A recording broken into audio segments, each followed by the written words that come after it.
Chapter 228. Zhou Ting clenched his fists and veins popped out on his forehead.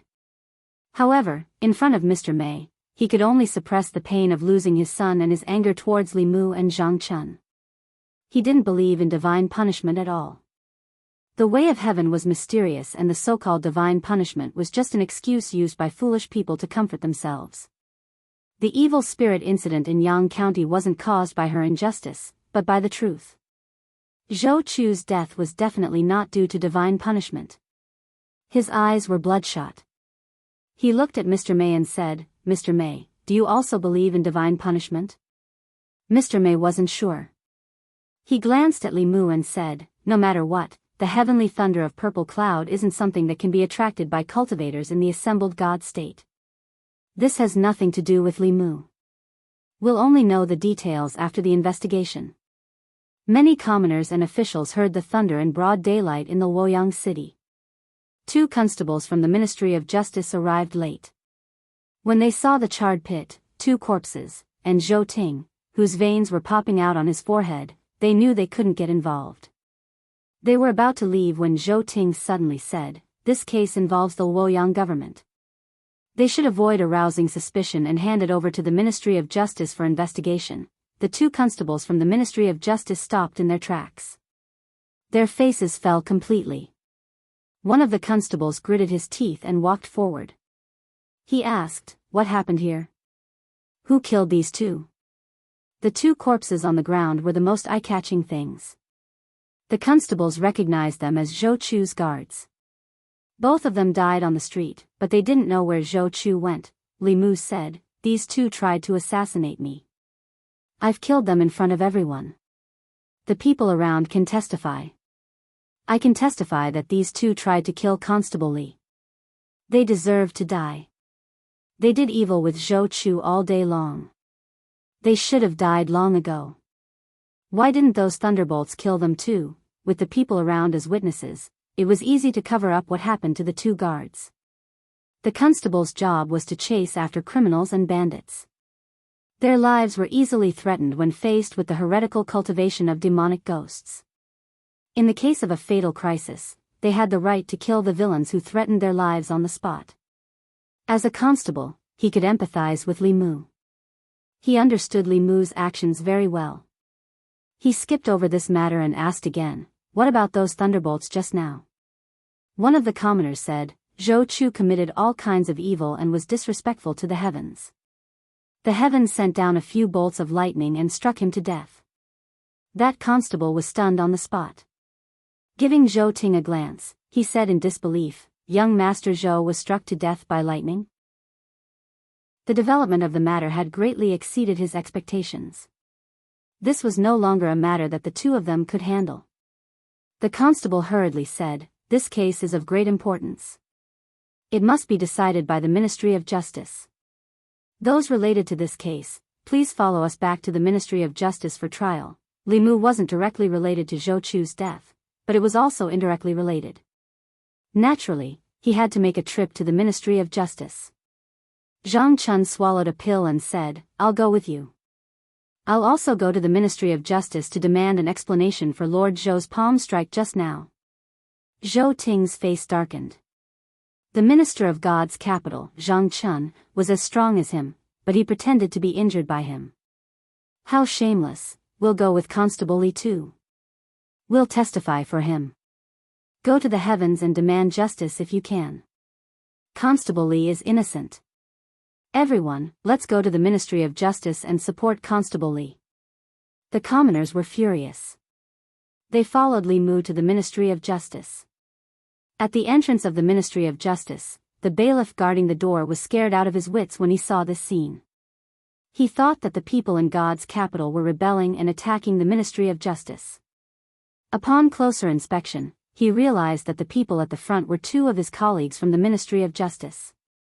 "What's going on? Why did you bring so many people here?" The bailiff walked forward and said, "Quick, get the minister and the assistant minister here. Something big has happened. The minister and assistant minister of the Ministry of Justice were not here." The person in charge of the Ministry of Justice was the Minister of Justice. The Minister of Justice was shocked when he heard this. What? Zhou Chu is dead? Wasn't he sentenced to prison? The bailiff said, Minister, you'll know when you go out. In the court of the Ministry of Justice, the Minister of Justice spent 15 minutes before he finally learned the truth from the commoners present. After Zhou Chu was sentenced to exile, he threatened the family of the victim in front of Li Mu and the commoners. His attitude was extremely arrogant. Li Mu could not tolerate this evil. He pointed to the heavens and cursed, hoping that the heavens would get rid of this evil for the people. Then, the heavens sent down several lightning bolts and struck Zhou Chu until his soul was scattered. If not for all the witnesses saying this, the Minister of Justice would have thought that he was listening to a story. If the heavens really had eyes and would punish the evil of the world, then what was the use of the Ministry of Justice? Logically speaking, with the enmity between him and Li Mu, the director of the Ministry of Justice would definitely do his best to give Li Mu an unforgettable experience in the Ministry of Justice since Li Mu had finally fallen into his hands.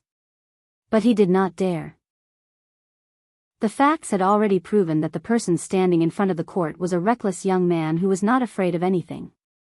He had just attracted the wrath of the heavens and killed an evil person. If he was angered, and he continued to point to the heavens and curse, the next person to be struck by lightning might be the Minister of Justice himself. As the Minister of Justice, he had handed down countless cases.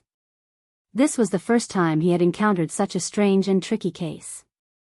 It was impossible to say that Zhou Chu's death had nothing to do with Li Mu. But to say that he had something to do with it, he had to admit that the heavens could hear his pleas and struck Zhou Chu to death according to his wishes. In this case, what crime should he pin on Li Mu? Hiring someone to kill someone? Hiring the heavens to kill Zhou Chu, the employer was caught.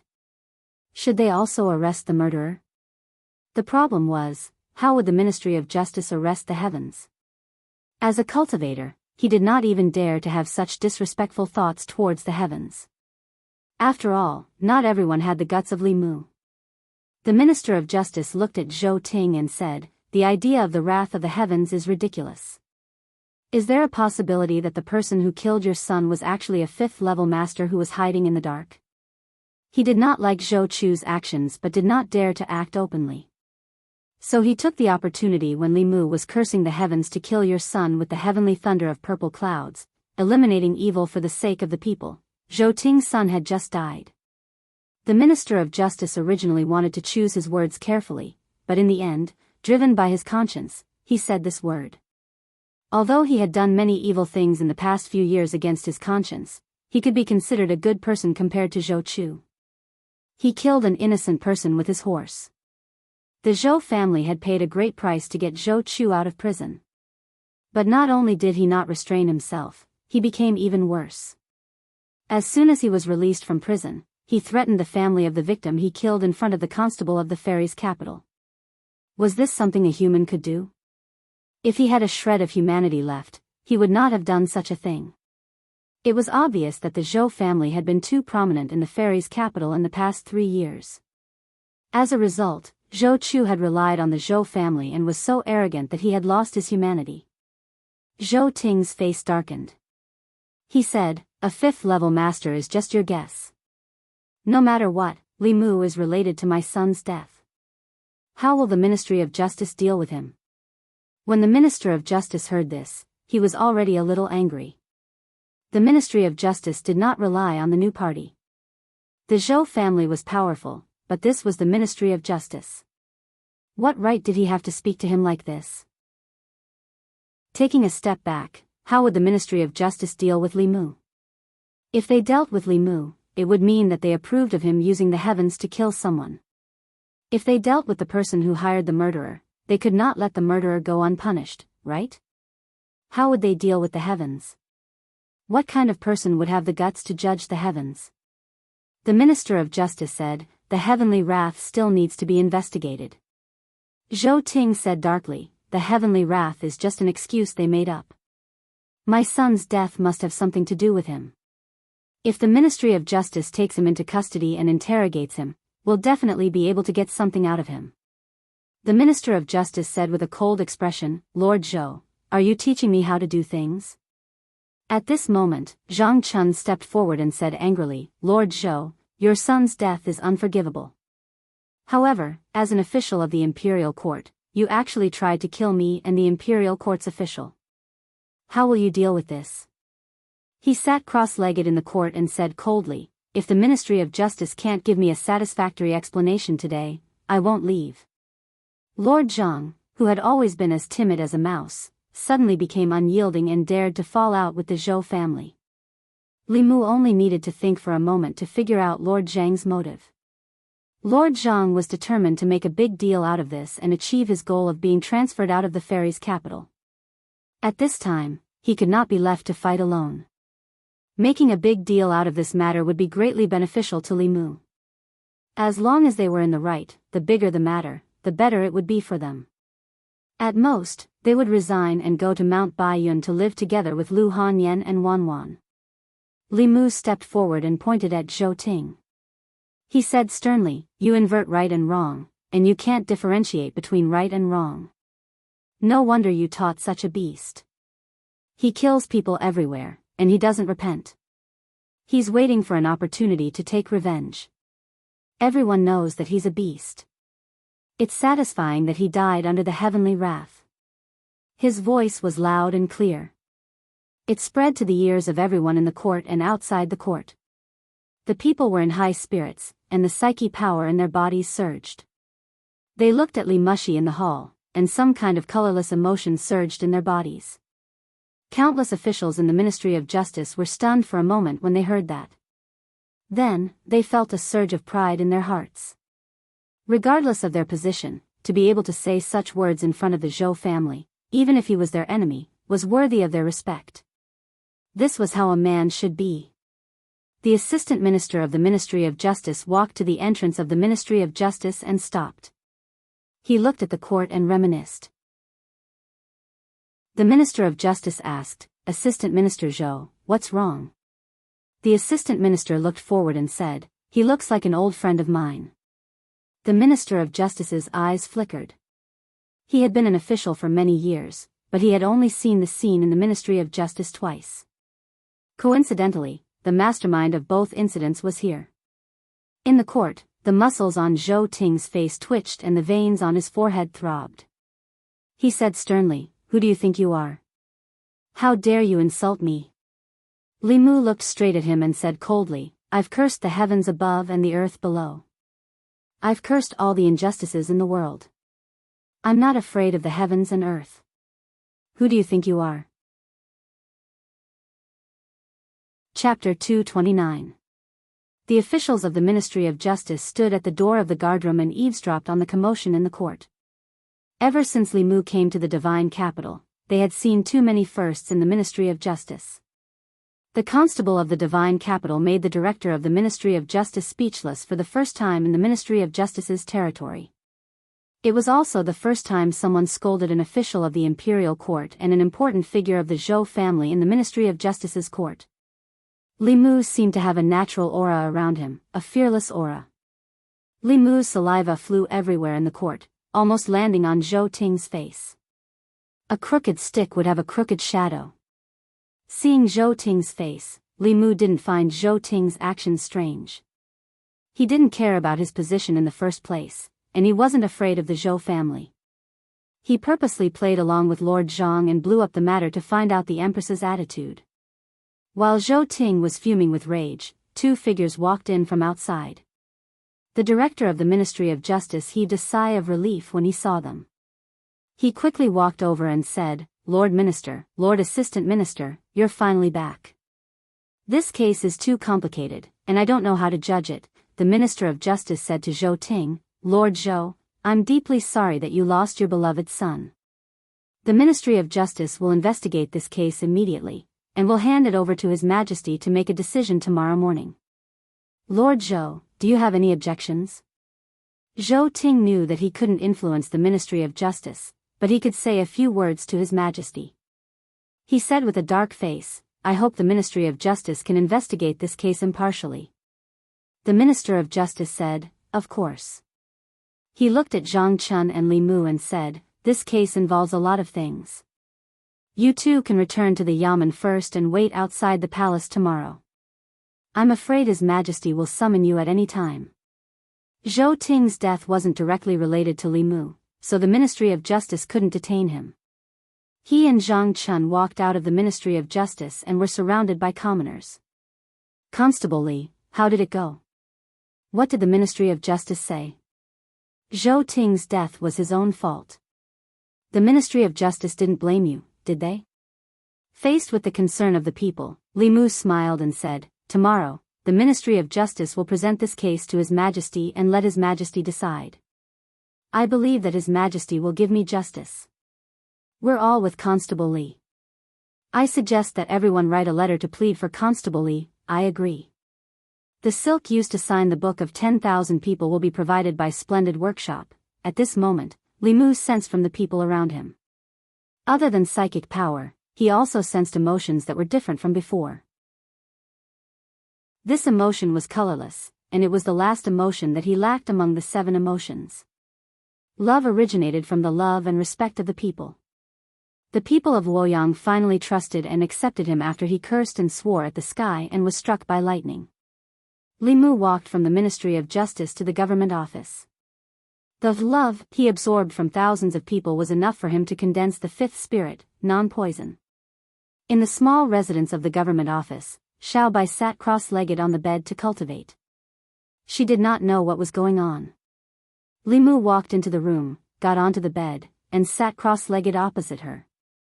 He formed a seal with his hands and said, 9 cycles of white qi, control the evil spirits, heavenly beasts guard the door, delicate girls guard the door, 7 spirits and softness are at peace with me, do not act rashly, look at the source of form. Non-poison, condense. His mana was no longer the same as before. It was extremely easy for him to condense the spirit and follow the spirit. After Li Mu had completely refined the love, Li Mu could clearly feel that there were some changes in his body. His mana had also increased slightly. However, compared to the increase in his mana, what he felt most was the feeling of completion that came from within his body. After condensing the love, Li Mu acutely sensed that there was a trace of love beside him. He opened his eyes and saw Xiao Bai sitting in front of him. She was holding her chin with both hands and looking at him in a daze. Her gaze was so pure and her small face was so delicate. The way she looked at Li Mu with all her attention made his heart tremble slightly. Since the second time she met Li Mu, she had never changed her mind about giving herself to him. After seeing Lu Hanyan, she was worried that Lu Hanyan would be dissatisfied, so she hid this thought. Li Mu had always thought that as a member of the Heavenly Fox clan, she stayed by his side only to repay his kindness. He did not expect that she would have the same feelings for Li Mu as Lu Hanyan. When Xiao Bai saw Li Mu open his eyes, the corners of her mouth immediately curled up. She said sweetly, "Benefactor, you're awake." Li Mu patted her head and said, "Let's go home, the Ministry of Justice." Zhang Chun and Li Mu returned to the Yamen first, but Zhou Ting did not leave. He persuaded his family to make a deal with the assistant minister of the Ministry of Justice with his position as the Nanyang commandery officer. He listened to his arrangements and gave the old man's family a large sum of money for them to write a letter of understanding. Through the Ministry of Justice, he reversed the sentence of the Luoyang Yamen and changed Zhou Chu's sentence from death to imprisonment. However, all of this was in vain. His son was still dead in the end.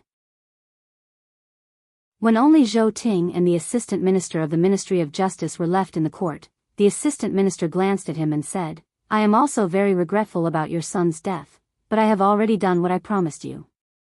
Our transaction has been completed. The following matters have nothing to do with me." Zhou Ting's eyes were bloodshot after experiencing the pain of losing his son. He gritted his teeth and said, "That matter is already in the past. There is no need to mention it again. I only want Li Mu to die now."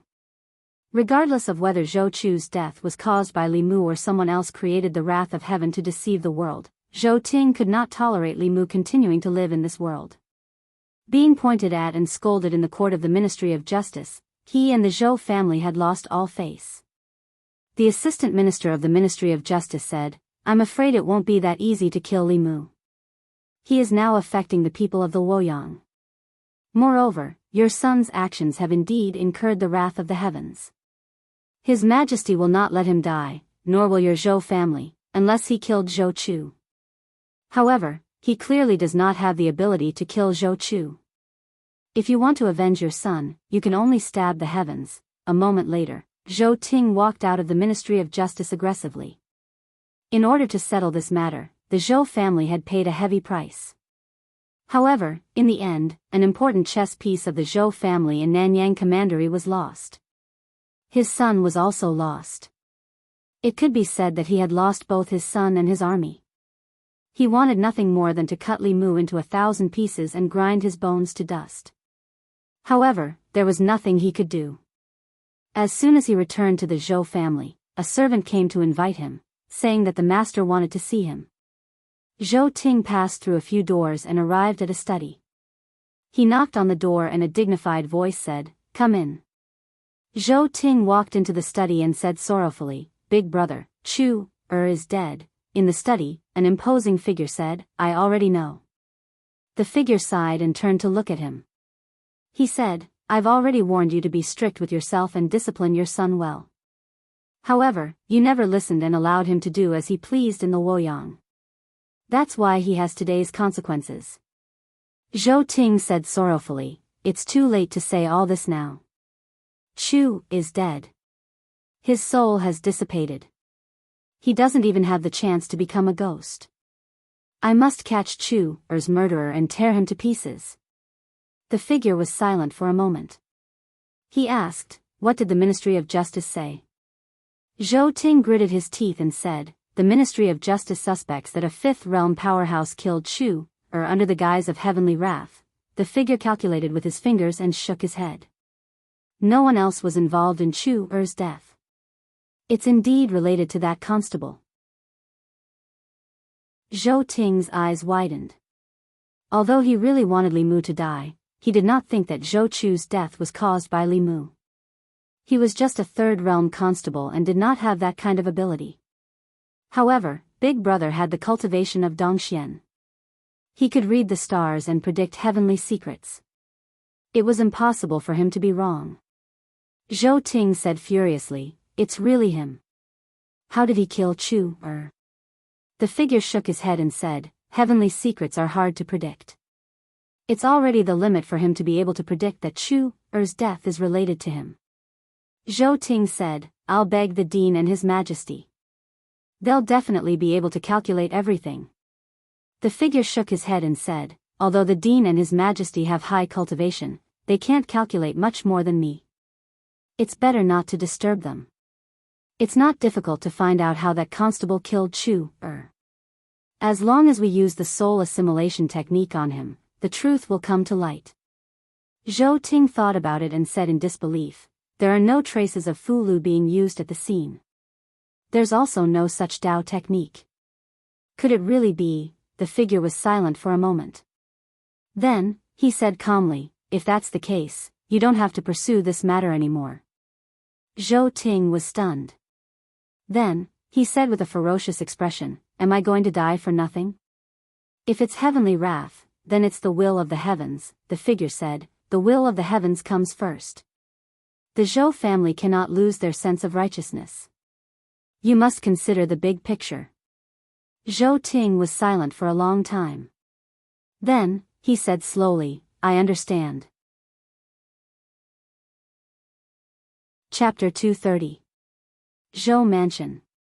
As the most powerful family in the Great Zhou dynasty, the scale of the Zhou Mansion in the divine capital was even greater than that of the Shao Mansion. The Zhou Mansion was more than 100 feet long from north to south and 50 feet wide from east to west. The mansion occupied a large area. The Zhou family was prosperous. The four brothers all held important positions in the imperial court. It was said in the divine capital that the Zhou family supported half of the imperial court in the Great Zhou. This was not an exaggeration. At this moment, in a courtyard in the Zhou mansion, a middle-aged woman had fainted from crying after hearing the news of Zhou Chu's death. "Chu, my poor Chu, Her sorrowful cries penetrated the walls of the courtyard. The maids and servants who passed by all lowered their heads and hurried past. Zhou Chu's two sisters had already married out of the Zhou family. When they heard the news, they hurried back to console the woman. The woman cried until her tears ran dry. She grabbed Zhou Ting's hand and her eyes were filled with murderous intent. She gritted her teeth and said, "Master, the person who killed Chu must be cut into 1,000 pieces. Then, his soul must be captured and burned by the nether fire day and night." Zhou Ting said coldly, "Don't worry. I will make him beg for death to comfort Chu's soul in heaven." A young woman beside the woman raised her head and looked at Zhou Ting. She said, "Father, when I came here, I heard from my husband that this matter is not easy to deal with. It could easily incite a rebellion among the people. Why don't you go to the palace and beg my sister? Beg Her Majesty to uphold justice for my brother?" The other young woman beside her could not bear it. She opened her mouth several times, but in the end, she sighed and did not say anything. Zhou Ting said, "Ever since we forced her to marry the former crown prince, Her Majesty has been holding a grudge against the Zhou family. In these 3 years, she has deliberately distanced herself from the Zhou family. If I go to the palace and beg her, I'm afraid," the young woman who spoke first said, "no matter what, Chu is still her family. No matter how cold-blooded she is, she won't ignore Chu's death, right?" The woman gritted her teeth and said, "If she refuses to see you, ask Big Brother to see her. Although she is Her Majesty, will she refuse to see her own father?" Zhou Ting lowered his head and said, "Big Brother wants me to consider the big picture. It's impossible for him to interfere in this matter." The woman said angrily, the big picture, Chuan's life is already gone, and he still wants to take care of the big picture? This is also related to the Zhou family's face and dignity." "Shut up." Zhou Ting reprimanded her and said, "For this day, our Zhou family has waited for hundreds of years. The burden on Big Brother's shoulders is not something we can imagine." He concealed the sorrow in his eyes, straightened his collar, and said, "I'll enter the palace first." The Imperial Palace. Zhou Ting stood in front of a palace and bowed. "This Zhou has an important matter to discuss with His Majesty. Miss Shangguan, please help me inform him."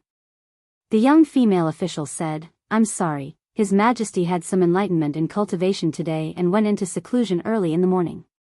If Lord Zhou has anything to say, we can talk about it tomorrow morning." Zhou Ting was silent for a while before saying, "Since that's the case, this official will return first." The young woman turned and walked through the palace into the garden behind it. Mr. Mei stood behind a figure and said, "Your Majesty, today in front of the godly capital government," the Empress said, "I know." Her voice was very dignified, as if there was no emotion in it. Mr. Mei hesitated for a moment before saying, "Your Majesty, Zhou Chu's actions have already caused resentment among the people. Although he died because of Li Mu, his death can't be blamed on Li Mu. Otherwise, the people that Your Majesty worked so hard to gather in the godly capital will scatter." The Empress looked ahead and said, "You seem to be very protective of Li Mu." Mr. Mei said, "I brought him here from the North County. After he came to the godly capital, everything he did was for the people and for Your Majesty. I just feel that someone like him shouldn't suffer such injustice." The Empress asked, "Ali, what do you think?" The young female official thought for a while and said, "Although he sometimes speaks without thinking, he's a good person, a good official. The godly capital lacks people like him. Zhou Chu died from the heavenly thunder of purple cloud, and he's only a spirit condensation cultivator. Perhaps someone else is framing him and trying to take advantage of the situation." The Empress waved her sleeves, and a clear image appeared in the air. In the image, Zhou Chu was arrogant. He threatened the family of the deceased, causing anger among the people. The young constable pointed at the sky and yelled, "Damn God, if you have eyes, you shouldn't let a good person be wronged and let evil people harm the world." As soon as he said that, 4 bolts of heavenly thunder of purple cloud fell from the sky. Zhou Chu blocked it 3 times, but he was still turned into ashes by the last bolt. The young female official and Mr. Mei saw this for the first time. They were shocked and couldn't recover for a long time. After a while, the young female official asked, "Your Majesty, can he really communicate with the heavenly Tao?" The Empress didn't answer. She only said, "You can leave now. This matter will be discussed in the imperial court tomorrow." After the two of them left, the Empress stood alone in the garden. Her temperament gradually changed. The aura of someone who looked down on the world and was high and mighty gradually disappeared. The person standing there seemed to be just an ordinary woman. Gradually, even her appearance began to change. Her originally elegant and beautiful face gradually became ordinary. The magnificent crown on her body also transformed into ordinary clothes. Her figure disappeared. At the same time, a woman in green appeared on the streets of the divine capital. The people passing by on the street didn't realize that there was a person in the crowd. The woman in green walked to a noodle stall. When the stall owner saw her, he smiled and said, "Miss, you haven't been here for a long time." The woman sat at the noodle stall and said, "A bowl of noodles." The owner wiped his hands and said, "Okay. Same old rules. Less chopped onions, no coriander." It was lunchtime. There were many diners at the noodle stall. These people were eating and talking at the same time. The scene of the lightning striking Zhou Chu today was so satisfying. Did you all see it? No. When I rushed over, it was already over. Why? Were you there? I was lucky to be there. That place was struck by the purple lightning. Not even a speck of dust was left. Quick, tell us. This bowl of noodles is on me. Hearing that someone was paying for today's meal, the man added another plate of beef and began to tell the story. He described how lawless Zhou Chu was. He came out of the divine capital and threatened the family of the deceased. He described how Constable Li was so angry that he pointed at the sky. Heaven and earth felt his heart and sent down several lightning bolts to get rid of this evil in the divine capital. After he was taken away by the Ministry of Justice, he scolded Zhou Chu's father in the court. It was so satisfying. In the process of telling the story, he added some details and added some emotional embellishments. The crowd blushed as if they had been there and witnessed it with their own eyes. After he finished, he didn't forget to exclaim, "Constable Li is really a good constable. He really thinks about the people and stands on our side." Another customer sighed and said, "This time, he has formed a deadly feud with the Zhou family. I wonder how the Zhou family will take revenge. Without Constable Li, will the divine capital return to the way it was before? It won't. We've already written a petition for the people. His Majesty will definitely seek justice for Constable Li." The woman in green finished her noodles and listened to the crowd's discussion for a while before she paid and left. Li residence. Li Mu and Xiao Bai bought some groceries on their way home. When they got home, they busied themselves in the kitchen. Compared to eating out, he enjoyed the feeling of cooking with her. In the past, Lu Hanyan was the one who cooked with him. After he came to the divine capital, Xiao Bai was the one by his side.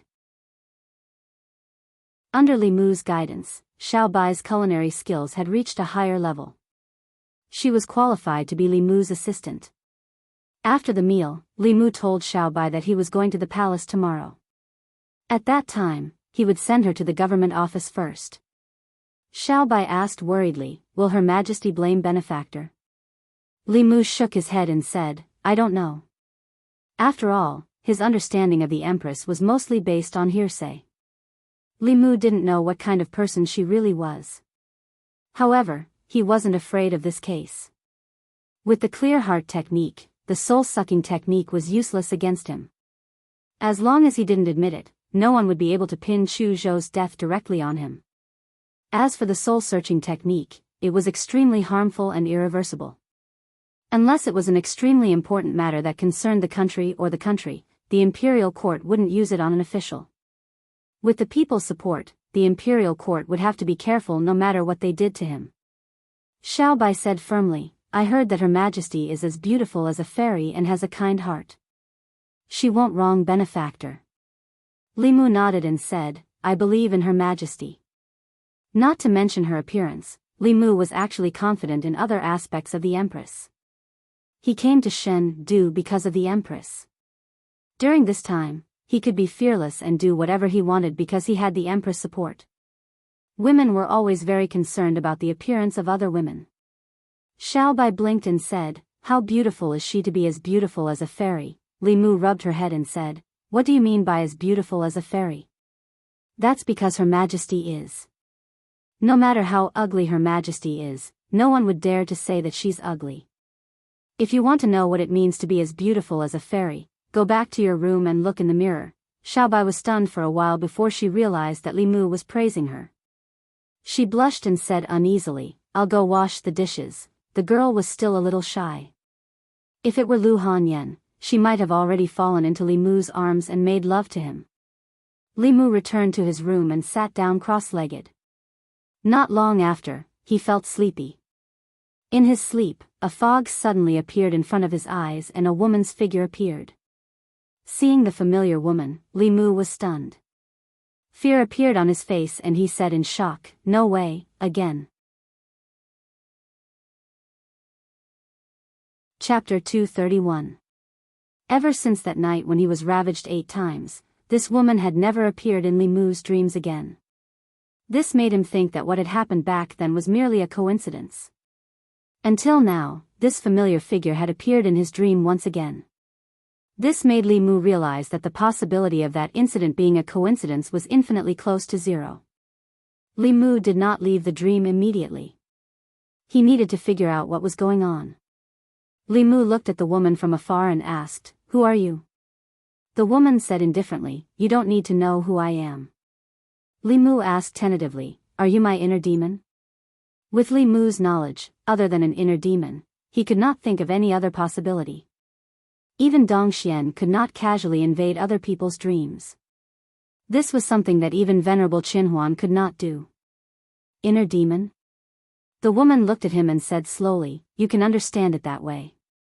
Li Mu said warily, "What do you want?"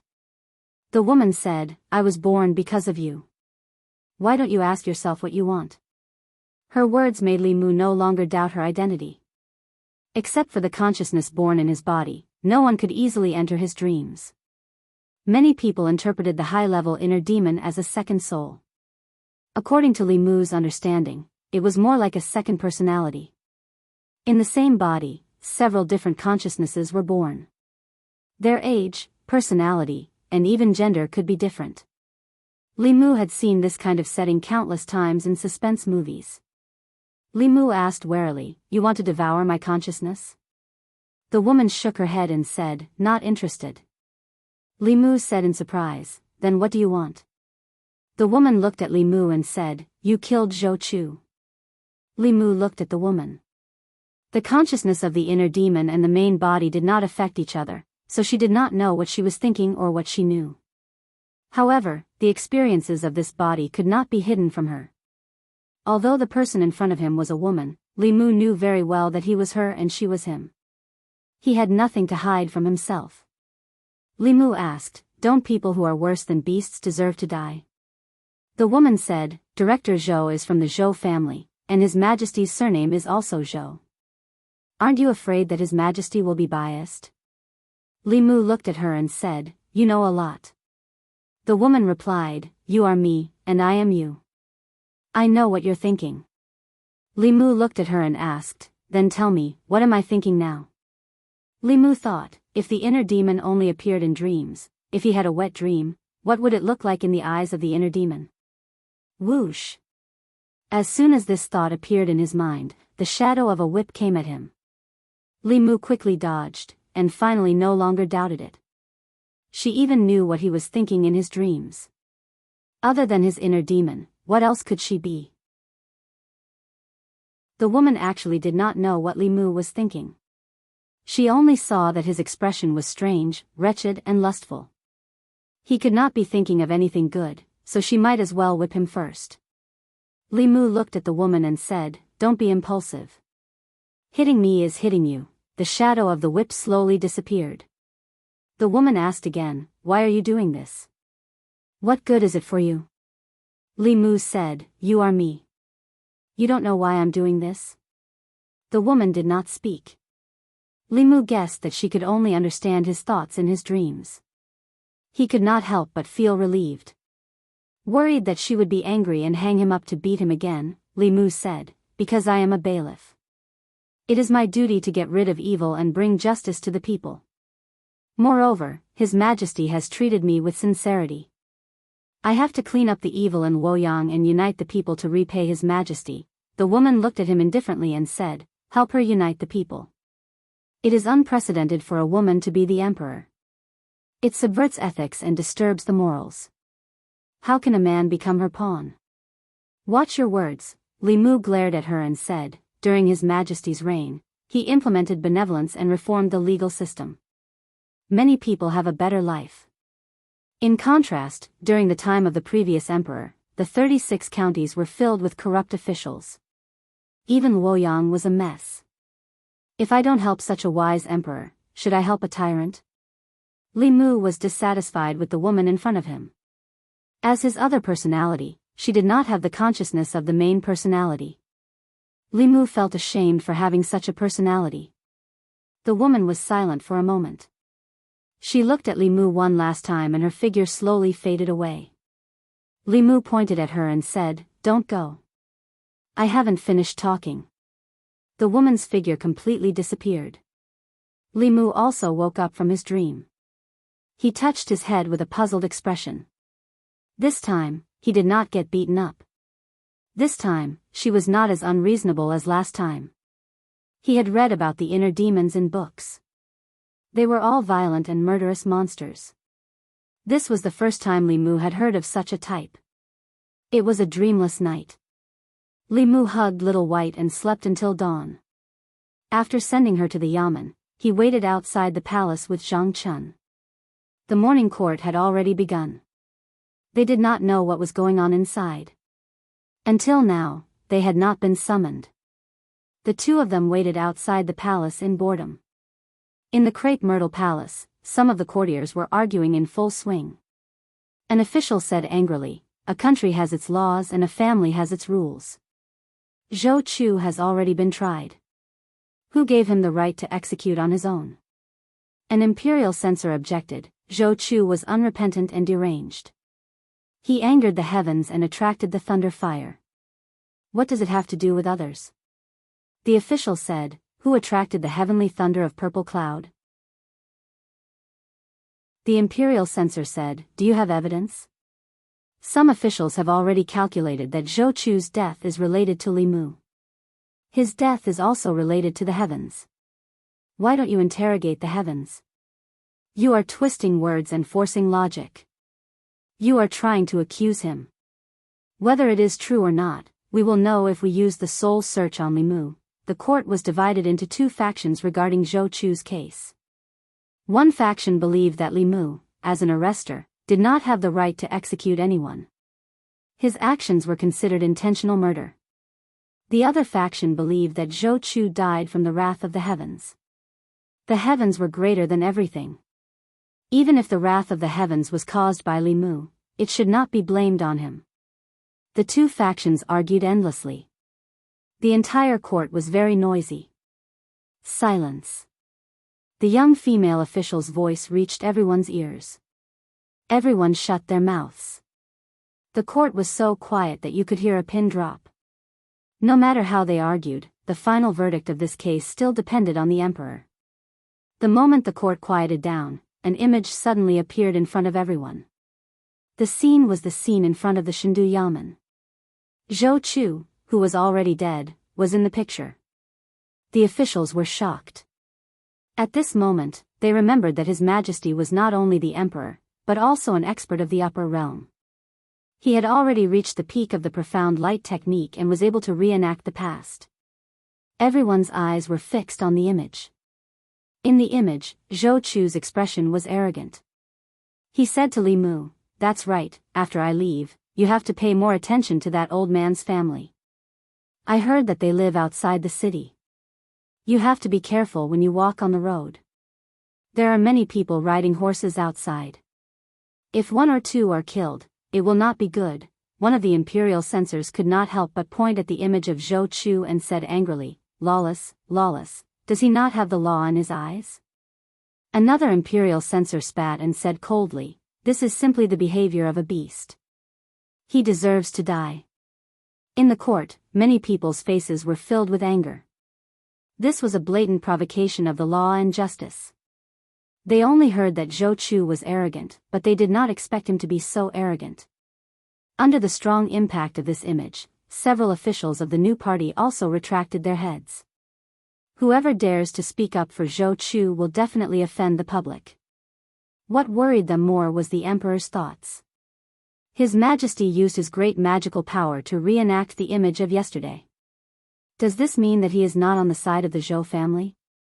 In the video, facing the threats around him, the young constable said, "God is watching what we do.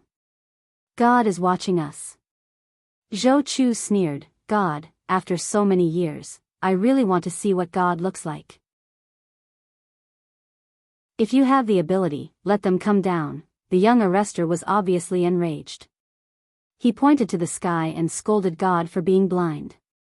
As his voice fell, several lightning bolts suddenly fell from the sky. Under the last purple lightning bolt, Zhou Chu turned into ashes. Even some of the high-ranking officials in the court felt their blood boil when they saw this scene. A few of the imperial censors were so excited that their beards trembled. Their eyes were filled with envy and reverence. This was the response of the heavenly axiom. It was the greatest recognition that the heavenly axiom gave to a person. There was no imperial censor who did not desire such recognition. A body of righteousness that can shake the heavens. How magnificent is this? He is still Li Mu, the Li Mu who wrote Daoist Injustice. It is His Majesty's blessing to have such a person in the fairies' capital. It is the blessing of the great Zhou. His Majesty must not wrong such a talent. The Empress's dignified voice came from behind the curtain. How do you think this case should be resolved? At the forefront of the officials, a figure stood out. Seeing the figure, all the officials held their breaths. The first person to stand out was none other than the head of the Zhou family, Zhou Chu's uncle, and also the Empress's biological father. The middle-aged man looked up at the image and said, "The people's hearts are the foundation of the great Zhou's continuation." Zhou Chu killed innocent people and did not repent. In the end, he angered the heavenly axiom and punished the heavenly axiom. The officials in the court should learn from this and restrain themselves and their descendants. They should not bully the people and bully the villagers. The head of the Zhou family's words undoubtedly determined the nature of the case. Even the officials of the new party would not use this opportunity to attack the arrestor. Zhou Ting clenched his fists and knelt on the ground with his head lowered.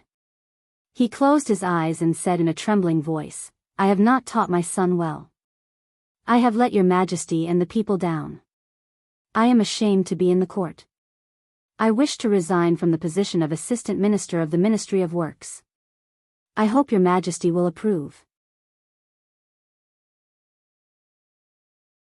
Chapter 232.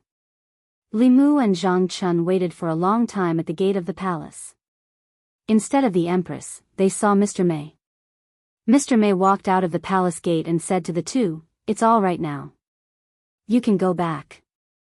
Zhang Chun was stunned and asked, "What's going on inside?" Mr. Mei looked at Li Mu and said, "Her Majesty used the dark light technique to recreate the scene of yesterday." All the officials were furious. The Assistant Minister of the Ministry of Works, Zhou Ting, resigned because he didn't teach his son well. Her Majesty has agreed that Zhou Ting died because of the wrath of heaven. It has nothing to do with you. You can go back now. Zhang Chun asked, "Is there anything else?" Mr. Mei asked, "What do you want?" Zhang Chun shook his head and felt a little regretful, but he didn't say anything. Mr. Mei suddenly took out a stack of fulu from his sleeve and handed it to Li Mu, saying, "This is for you from Her Majesty." Li Mu looked at the stack of purple cloud thunder talismans in his hand thoughtfully. Mr. Mei handed him a jade pendant and said, "This is also for you from Her Majesty." Li Mu took the jade pendant and looked at it over and over. He didn't see anything special about it, so he asked, "What is this?" Mr. Mei said, "This jade pendant can hide the secrets of heaven. Keep it with you." Hearing this, Li Mu suddenly felt that the jade pendant in his hand became heavier. Hiding the secrets of heaven didn't seem to have any real effect. It could neither increase defense nor enhance attack. However, it had a very important function. which was to prevent the ultimate masters from calculating. The masters of Dongxian had already seen through the mysteries of heaven. They could observe the stars and know fate. With a pinch of their fingers, they could predict good or bad luck. They could even calculate someone's location and monitor them remotely through the dark light technique. If one had something to hide the secrets of heaven, they could block the calculations of the masters of Dongxian and above. This could be very useful sometimes. The jade pendant that concealed the heavenly secrets and the stack of purple cloud thunder talismans made Li Mu wonder if the Empress knew anything about it. Logically speaking, even if a seventh realm expert could calculate that Zhou Chu's death was related to him, they shouldn't be able to confirm whether he had died directly or indirectly at Li Mu's hands. The Thousand Illusions had said before that the mysteries of heaven were hard to predict. No one could calculate all of the mysteries of heaven. The so-called arithmetic was nothing more than some hazy feelings, very difficult to be specific. He accepted the jade pendant and bowed to Mr. May, saying, "Sister May, please thank His Majesty for me." Mr. May sighed and said, "His Majesty has suffered a lot to protect you this time. I hope you will remember his kindness." Li Mu used to have some worries, but after today, his worries had disappeared. From today onwards, he truly regarded himself as one of the Empress men. It was a pity that he hadn't been summoned today, so he didn't have the chance to see her. However, there was no need to be anxious. Now, he had already begun to hug the Empress's thigh. There would be plenty of opportunities to see her in the future. Zhou Manor. Crash. In a small courtyard, the sound of porcelain shattering could be heard. The maids and servants all stood in the courtyard with their heads lowered, not daring to speak. The middle-aged woman picked up a vase and smashed it. She panted heavily and gritted her teeth, saying, "Zhou Chu died in vain. I can't accept this, I can't accept this." She pointed in the direction of the palace and cursed, "She's also a member of the Zhou family. How can she be so cruel?" Slap. Zhou Ting slapped her face and said in a low voice, "Shut up. His Majesty isn't someone you can talk about." The woman stood there in a daze after being slapped. Moments later, she raised her head and looked at Zhou Ting. She shook her head and said, "Crazy. Everyone in the Zhou family is crazy. I want to leave this place. If you don't avenge me, I will." Zhou Ting looked at her departing figure. He raised his foot and finally put it down. In one day, he looked haggard and old. The scene in the court today kept replaying in his mind. He clenched his fists and gritted his teeth, saying, "Li Mu, the palace." The Empress had been in the back garden for a long time after the court ended. She looked in the direction of the Zhou family. After a long time, she retracted her gaze and asked, "Am I really cruel?" The young official said, "Zhou Chu deserved his death. It can't be blamed on anyone. Your Majesty doesn't need to blame yourself for this." The Empress seemed to be asking her, but it also seemed like she wasn't asking her. She didn't say anything else and left the garden. She walked in front of a magnificent palace. Above the palace, the words, "Ancestral Temple," were written. The young official stopped in front of the ancestral temple. Only the imperial family could enter the great Zhou's ancestral temple. For them, it was a forbidden area. The Empress walked into the ancestral temple. What greeted her eyes was a high platform. On the high platform, from top to bottom, there were more than 10 memorial tablets of the great Zhou's emperors. In front of the memorial tablets, sandalwood incense rose in spirals. In addition to these memorial tablets, the most eye-catching thing in the ancestral temple was a small cauldron. These small cauldrons had 3 legs and 2 handles.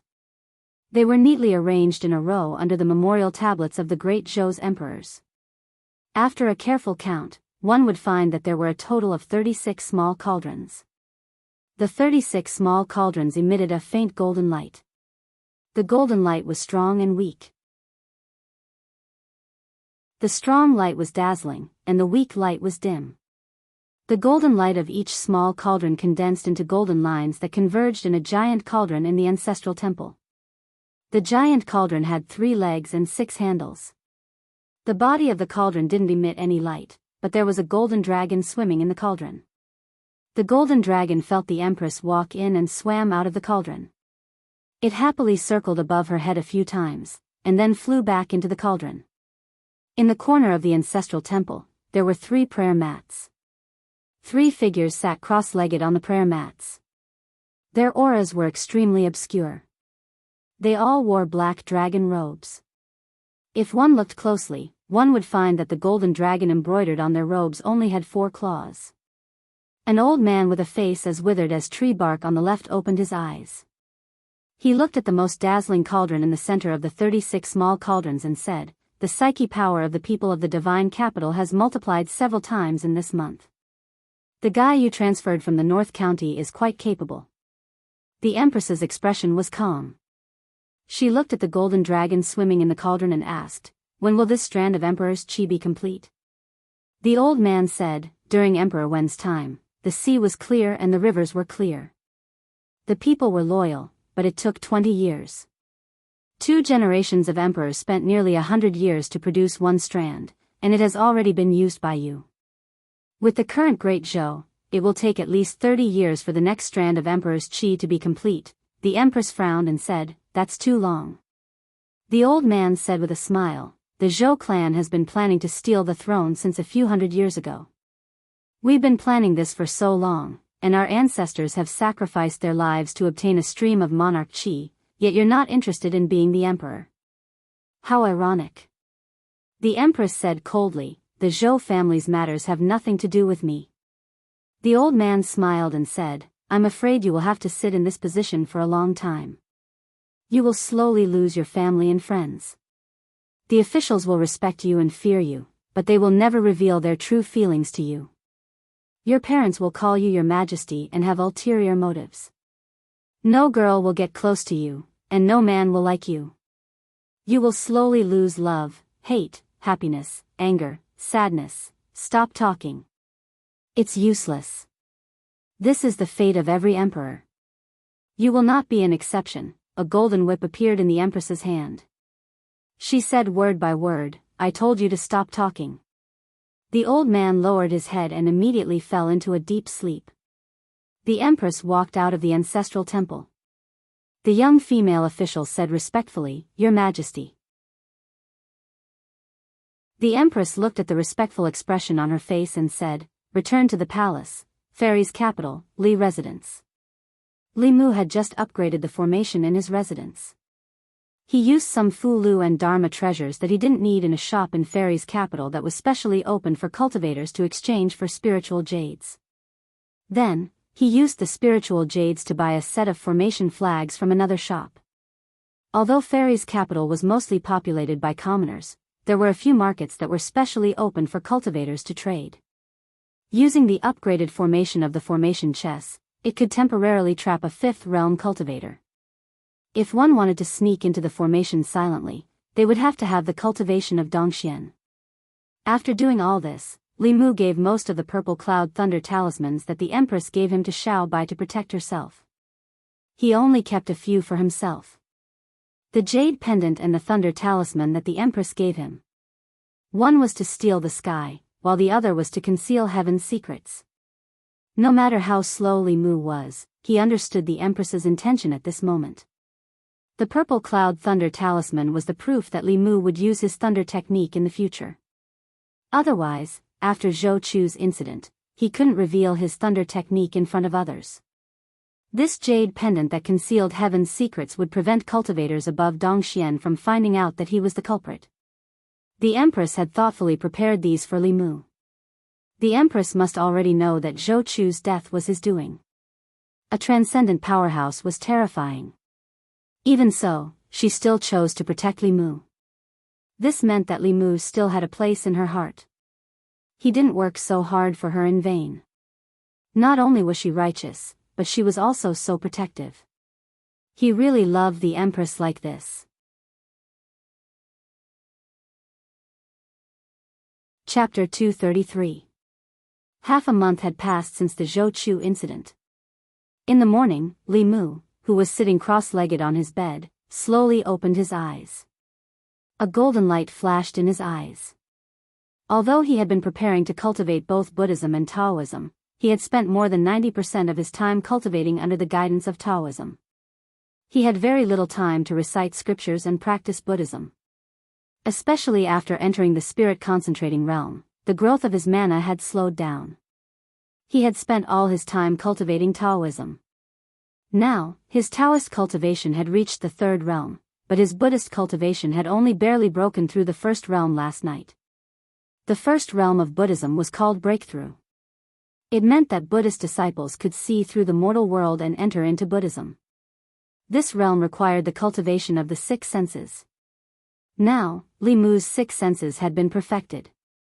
He did not need to use any supernatural powers to hear the conversation between the butcher and the waiter in the tea house a few streets away.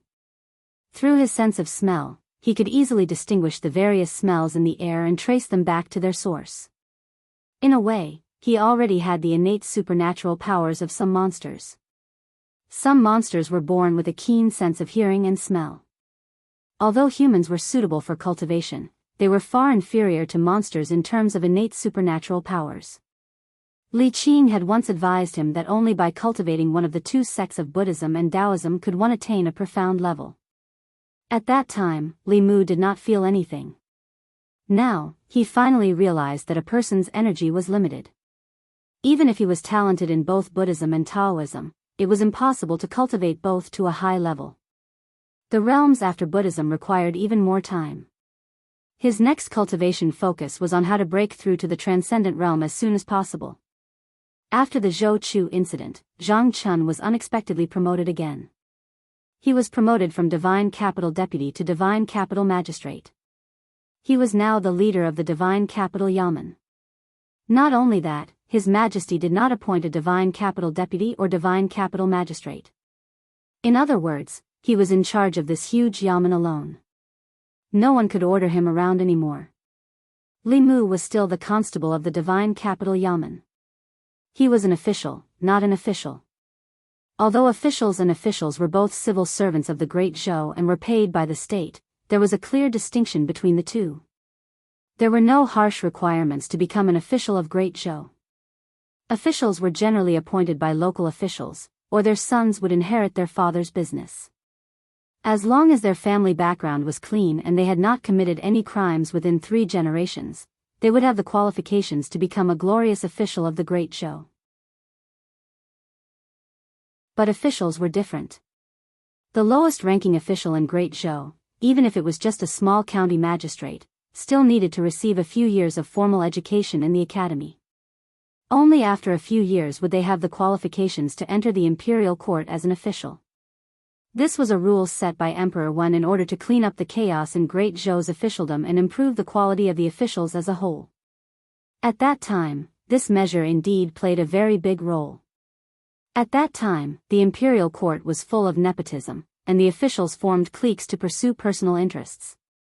The morality and ability of the officials were mixed. The appearance of the academy greatly improved the situation. If one wanted to become an official in the imperial court, one had to learn the thoughts of the sages in the academies, cultivate one's morals, and learn how to govern a country and cultivate. For a long time, the academies had sent countless talents to the imperial court. This rule had been passed down since the time of Emperor Wen and had been used to this day. Even if the emperor wanted to promote someone, he had to let that person undergo tempering in the academies. Emperor Wen's rule had a far-reaching impact. In the hearts of the people and officials of Great Zhou, Emperor Wen had a very high status. The successive emperors of Great Zhou did not dare to break the rules set by him. In Li Mu's view, this Emperor Wen was really far-sighted. Although this method was different from the imperial examination, it was also very advanced compared to the previous system of selecting officials. Of course, even if Emperor Wen was called a sage, there were still things that he did not expect. For example, the nature of the academy had changed greatly from when it was first established. The deans of the 4 academies were all transcendents. In the academy, there were countless experts in the middle realm. Although they were far from the 4 sects and 6 schools, they were still an incomparably powerful force. The officials of Great Zhou could only be born from the academy. The status of the academy gradually became higher and higher, and even had a tendency to surpass the imperial court. Whether it was the Shao royal family that wanted to regain their glory or the Zhou family that wanted to replace them, to facilitate this major event, they could not do without the support of the academy. Li Mu had never thought of becoming an official, so he did not need to go to the academy to further his studies. Based on what he had seen in Chengdu, becoming an official might not be a good thing. Under the protection of the Empress, being a minor official was much more comfortable than being an official. There was no need for Li Mu to worry about national affairs. All he needed to do was to bring Shao Bai around the streets of the divine capital every day to ensure that there were no crimes or disturbances in his jurisdiction.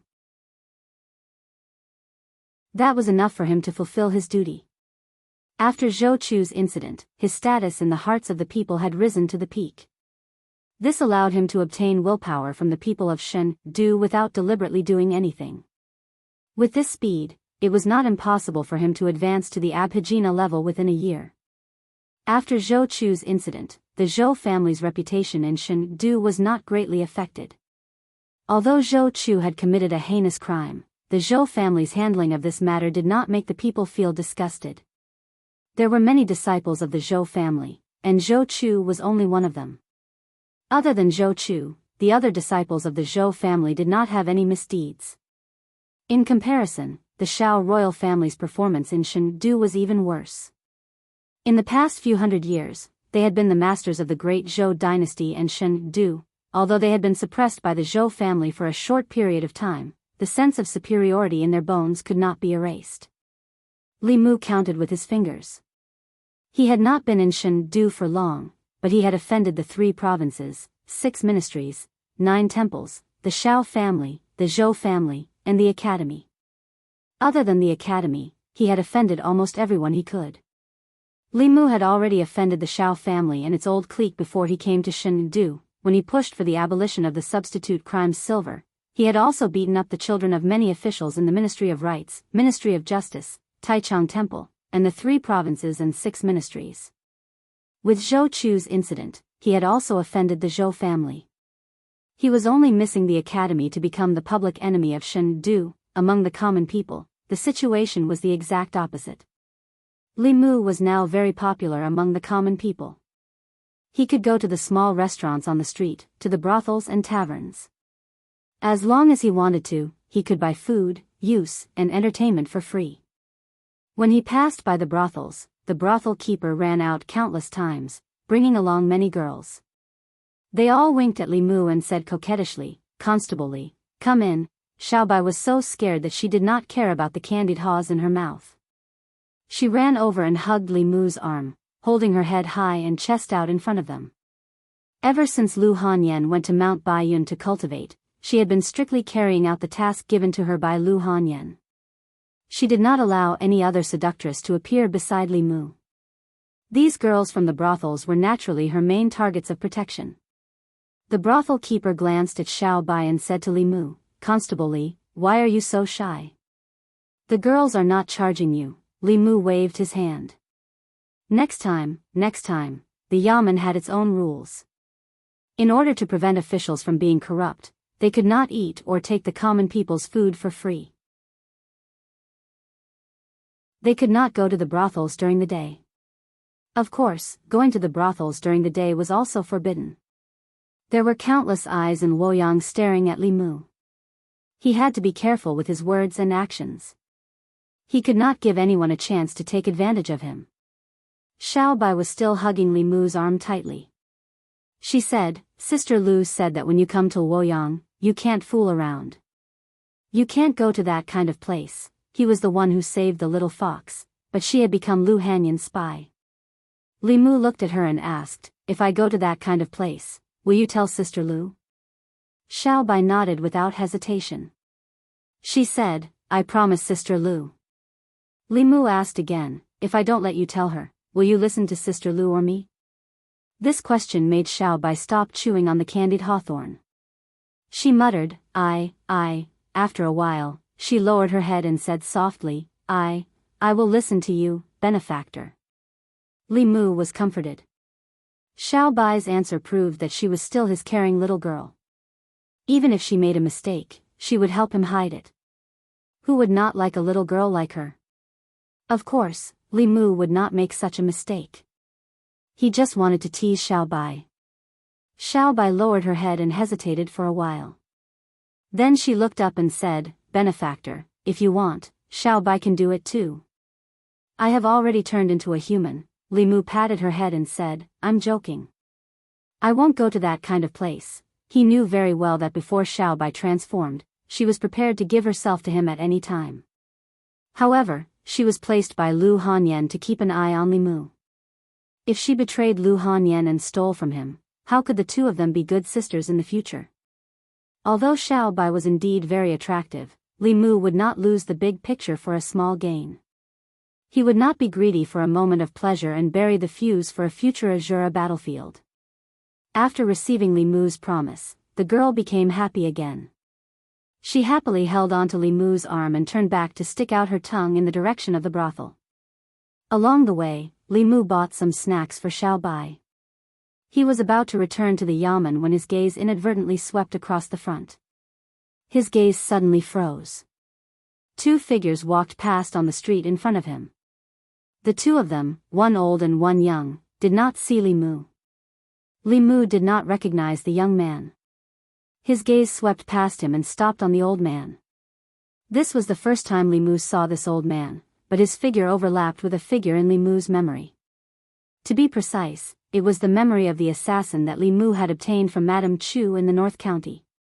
This old man was the one who had hired the assassin to assassinate Li Mu in the North County. He followed behind the young man step by step. It was obvious that the young man was the leader. In this way, the mastermind behind the assassination in the North County was about to be revealed. In the Shindu Yamen, Li Mu reached out and swiped the void. The image of a young man appeared in the air. Wang Wu looked at the image and said in shock, "No way, boss. You just killed Zhou Chu and now you've provoked Zhou Chen."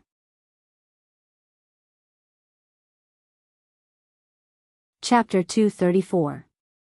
Mr. Mei had warned Li Mu to be careful of the Zhou family. Li Mu thought that the assassination in the North County should have been done by the Zhou family. It was not until today that he met the old man in the memory of the assassin that he finally locked onto the mastermind behind the scenes. Through Wang Wu, Li Mu confirmed the man's identity once again. Zhou Chen was Zhou Chu's elder brother, but he was not Zhou Ting's son. Among the four brothers of the Zhou family, Zhou Ting was the fourth. Zhou Chen was the only son of the third brother. Zhou Chen usually kept a low profile and was not as flamboyant as Zhou Chu. He also did not bully the people, so the people of Luoyang did not know much about him. The old man beside him was his bodyguard. The disciples of the big families in Luoyang all had bodyguards, and these bodyguards were the closest to them. The fact that the old man appeared in the killer's memory meant that the assassination in Beijun was most likely Zhou Chen's plan. At that time, Li Mu had just offended the old party. If something happened to him, the old party would be the first to be suspected. However, Li Mu did not know whether Zhou Chen had acted on his own, or whether the real mastermind of the Zhou family was involved. The killer was dead, and Li Mu could not accuse Zhou Chen with just his words alone. Moreover, because of him, the Zhou family had just lost a young disciple. If Li Mu pointed the finger at Zhou Chen now, it might completely enrage the Zhou family and bring about their intense revenge. However, the revenge for the assassination had to be taken. As long as he knew the mastermind behind it, he could take his time to plan what to do next. Li Mu walked to the front of the yamen and saw Zhang Chun walking in listlessly. Li Mu greeted him, "Sir, you're out of court." Ever since he was promoted to Luoyang magistrate, Zhang Chun's rank had risen from 6th grade to 5th grade, and he was qualified to attend court. Although there were many 5th-rank officials in Luoyang and not everyone had the opportunity to attend court, the Luoyang Yamen was different from the 6 yamens. Above them, there were assistant ministers, doctors, and minister counselors. If they had nothing to do, they could stay in the yamen. Zhang Chun was the only official in charge of the yamen. Unlike Li Mu, who could sleep as long as he wanted with Xiao Bai in his arms, Zhang Chun had to wake up early every 3 days to prepare for the morning court. Li Mu replied, "Your Excellency left court today, so you're a bit late." Zhang Chun waved his hand and said, "Don't mention it." The quarrel in the court today was too intense. The guy behind this official almost sprayed his saliva all over this official's face. Li Mu asked curiously, "What's the matter?" Zhang Chun said, "It's all because of the academy. His Majesty thinks that almost all the officials in the 36 counties of the Great Zhou, including Luoyang, are from the academy. In the long run, it will be detrimental to the country. He wants to give up some of the positions of the officials and directly select them from the people. However, the officials are against it," Li Mu said. "That's good." Zhang Chun glanced at him and said, "What's good about it?" Before the academy, the morals and abilities of the officials in the imperial court were uneven. Many untalented and incompetent people could also hold important positions in the imperial court. The people suffered unspeakably. After the academy, the quality of the officials has greatly improved. If the selection of officials goes back to the old days, won't the people suffer that kind of pain again? It seemed that Zhang Chun also supported the academy. Li Mu asked, "Your Excellency, are you also from the academy?" Hearing this, Zhang Chun's face showed a proud expression. He said, "Yes. When I was young, I studied in the Myriad Scroll Academy. After I finished my studies in the academy, I became the county magistrate of Yangqiu." Li Mu asked, "Before the academy, the people suffered unspeakably. After the academy, the people's lives became better?" Zhang Chun's lips moved, but he found that he could not answer Li Mu. Before Emperor Wen, after the golden age of Emperor Wu, the counties were no longer troubled by the demons and ghosts. However, the people's lives did not seem to be better. After the death of Emperor Wen, the quality of the officials was greatly improved. Today, the people should be living a better life. However, as far as he knew, the people of the 36 counties of Great Zhou were far from living in peace and contentment. He looked at Li Mu and asked, "Do you mean that Emperor Wen was wrong?" Li Mu shook his head and said, "Emperor Wen was not wrong. However, the decrees of Emperor Wen's time are not necessarily suitable for the present. During Emperor Wen's time, the officials in the imperial court were both good and bad. There was a big flaw in the way the imperial court chose officials. Emperor Wen's decisive reform led to the famous rule of Emperor Wen. At that time, the academy was beneficial to improving the ecology of the imperial court. But it's different now. The chaos of the imperial court during Emperor Wen's time has long disappeared. The students of the academy have almost monopolized the imperial court. The officials are divided into camps based on the academy. They form cliques and protect each other. The decrees of Emperor Wen's time are no longer suitable for the current imperial court." Zhang Chun looked at him with a strange expression and said, "I really should let you attend the imperial court. If you were there in the morning, there would not be no one to speak for Her Majesty." Li Mu was very sure that many people in the imperial court must have seen what he saw. However, they were all from the academy. If they agreed with the Empress, wouldn't they be standing on the opposite side of the academy? They already belonged to their own camp. Naturally, they would not betray their own camp. Moreover, with the power and influence of the academy, even the new party and the old party had to rely on it. Who in the imperial court dared to oppose the academy? Li Mu could imagine the scene of Her Majesty being opposed by the officials in the morning court. Unfortunately, he was only a minor official and was not even qualified to defend her. Li Mu did not know much about the academy. After calling Wang Wu, he had a better understanding of the academy. There were 4 great academies in the divine capital. They were called Baichuan, Qingyun, Wanwan, and Bailu. They started during the reign of Emperor Wen and had been passed down for more than 100 years. Among the 4 great academies, Bailu Academy was different from the other 3. It was the only academy that was directly under the Ministry of War. The dean of Bailu Academy was the Minister of War. The purpose of Bailu Academy's existence was to defend against foreign enemies. It had never been involved in political struggles. Almost all the students from Bailu Academy would not stay in the divine capital. They needed to go to the borders of the Great Zhou to protect the border counties and prevent the neighboring countries, the Demon Country, the Ghost Region, and the Dragon Clan from invading. Fortunately, after the martial emperor, the Great Zhou had become the most powerful country in the ancestral land. Most of the surrounding countries respected the Great Zhou. Those who did not respect the Great Zhou as their sovereign country did not dare to offend the Great Zhou. The Demon Country and the Ghost region had always been in a state of internal strife. They did not pose much of a threat to the Great Zhou for the time being. Although the Dragon Clan was powerful, they lived in the sea for a long time and rarely appeared on the mainland. The current situation of the Great Zhou was more of an internal problem than an external one. Wanwan Academy focused on teaching the concept of governance and governance. Many of the students from Wanwan Academy did not know how to cultivate, but they all had unique views on how to govern a country. After graduating from the academy, those who were more capable would stay in the divine capital to take up positions. Those who were less capable would be sent to other places to train. Qingyun Academy and Baichuan Academy focused more on cultivation. Those who studied in these two academies were all students with a certain level of cultivation talent. After leaving the academy, they would either take up important positions in the divine capital or guard a county. They had the brightest future. There were 36 counties in the Great Zhou, and at least 90 of them came from these two academies. There were 106 county governors, county ministers, and county lieutenants. Of course, the academies did not belong to any political party. In terms of cohesion, they were naturally not as united as the new party or the old party. However, the status of the academies was extraordinary. The students who graduated from the academies all had a deep sense of belonging to the academies. Perhaps they were dissatisfied with the academies when they were studying, but they would never allow outsiders to trample on the dignity of the academies. Whether it was in the divine capital or in the various counties, officials who came from the same academy would naturally have a close relationship. Everything was shown in the imperial court, and they would form a cohesive group. The imperial palace. It was already late at night.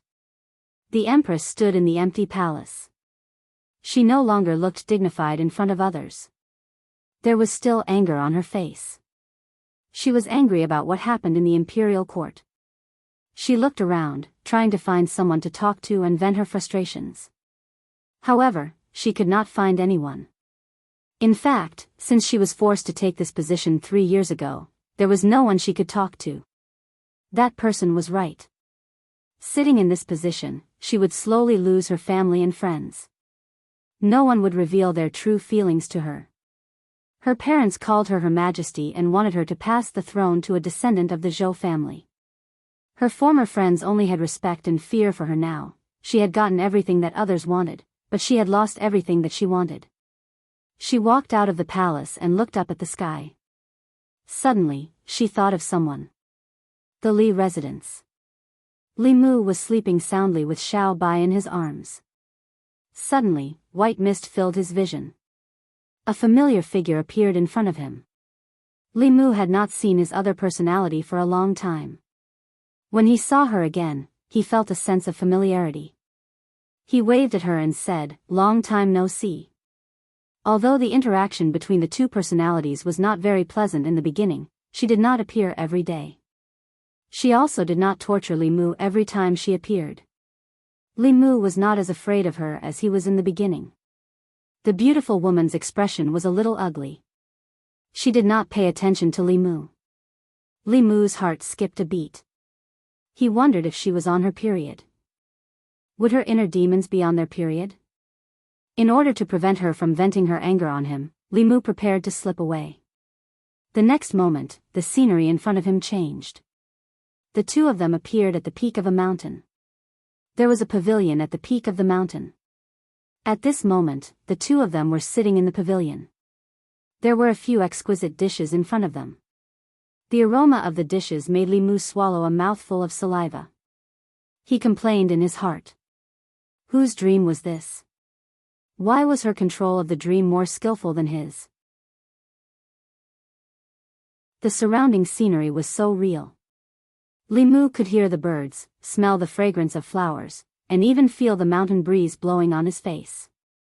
The few dishes in front of him were so delicious that Li Mu began to wonder whether this was a dream or reality. Legend has it that the powerhouses of the upper realm can use a kind of dream transference ability. They can use their consciousness to invade other people's dreams and freely weave the content of the dream. The person who was transferred by the dream would not be able to distinguish between the dream and reality. They would even be trapped in it forever. Li Mu looked around and could not help but sigh.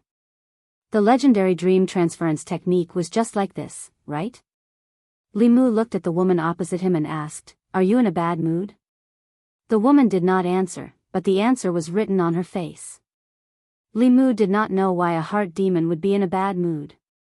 He poured a cup of wine for the two of them and said, "Since you are in a bad mood, I will accompany you to drink a few cups." He gulped down the wine in his cup and sighed softly. The woman looked at him and asked, "What are you sighing for?"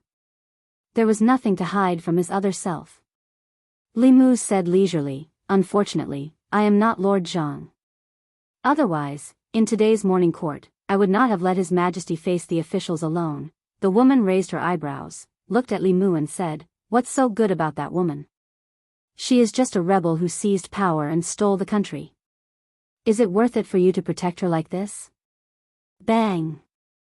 Li Mu slammed the wine cup on the stone table, stood up abruptly, and said impolitely, "If you disrespect His Majesty again, I will go back. You can drink this wine alone." The mouth of the person who received it was soft. After receiving so many benefits from the Empress, Li Mu could not protect her in the court. If he could not even protect her in the dream, then the next time he received benefits from the Empress, his conscience would not be at ease. The woman did not expect that this sentence would anger Li Mu. Her gaze swept over him, and she lowered her head and said, "Well, I will not speak ill of her. Sit down."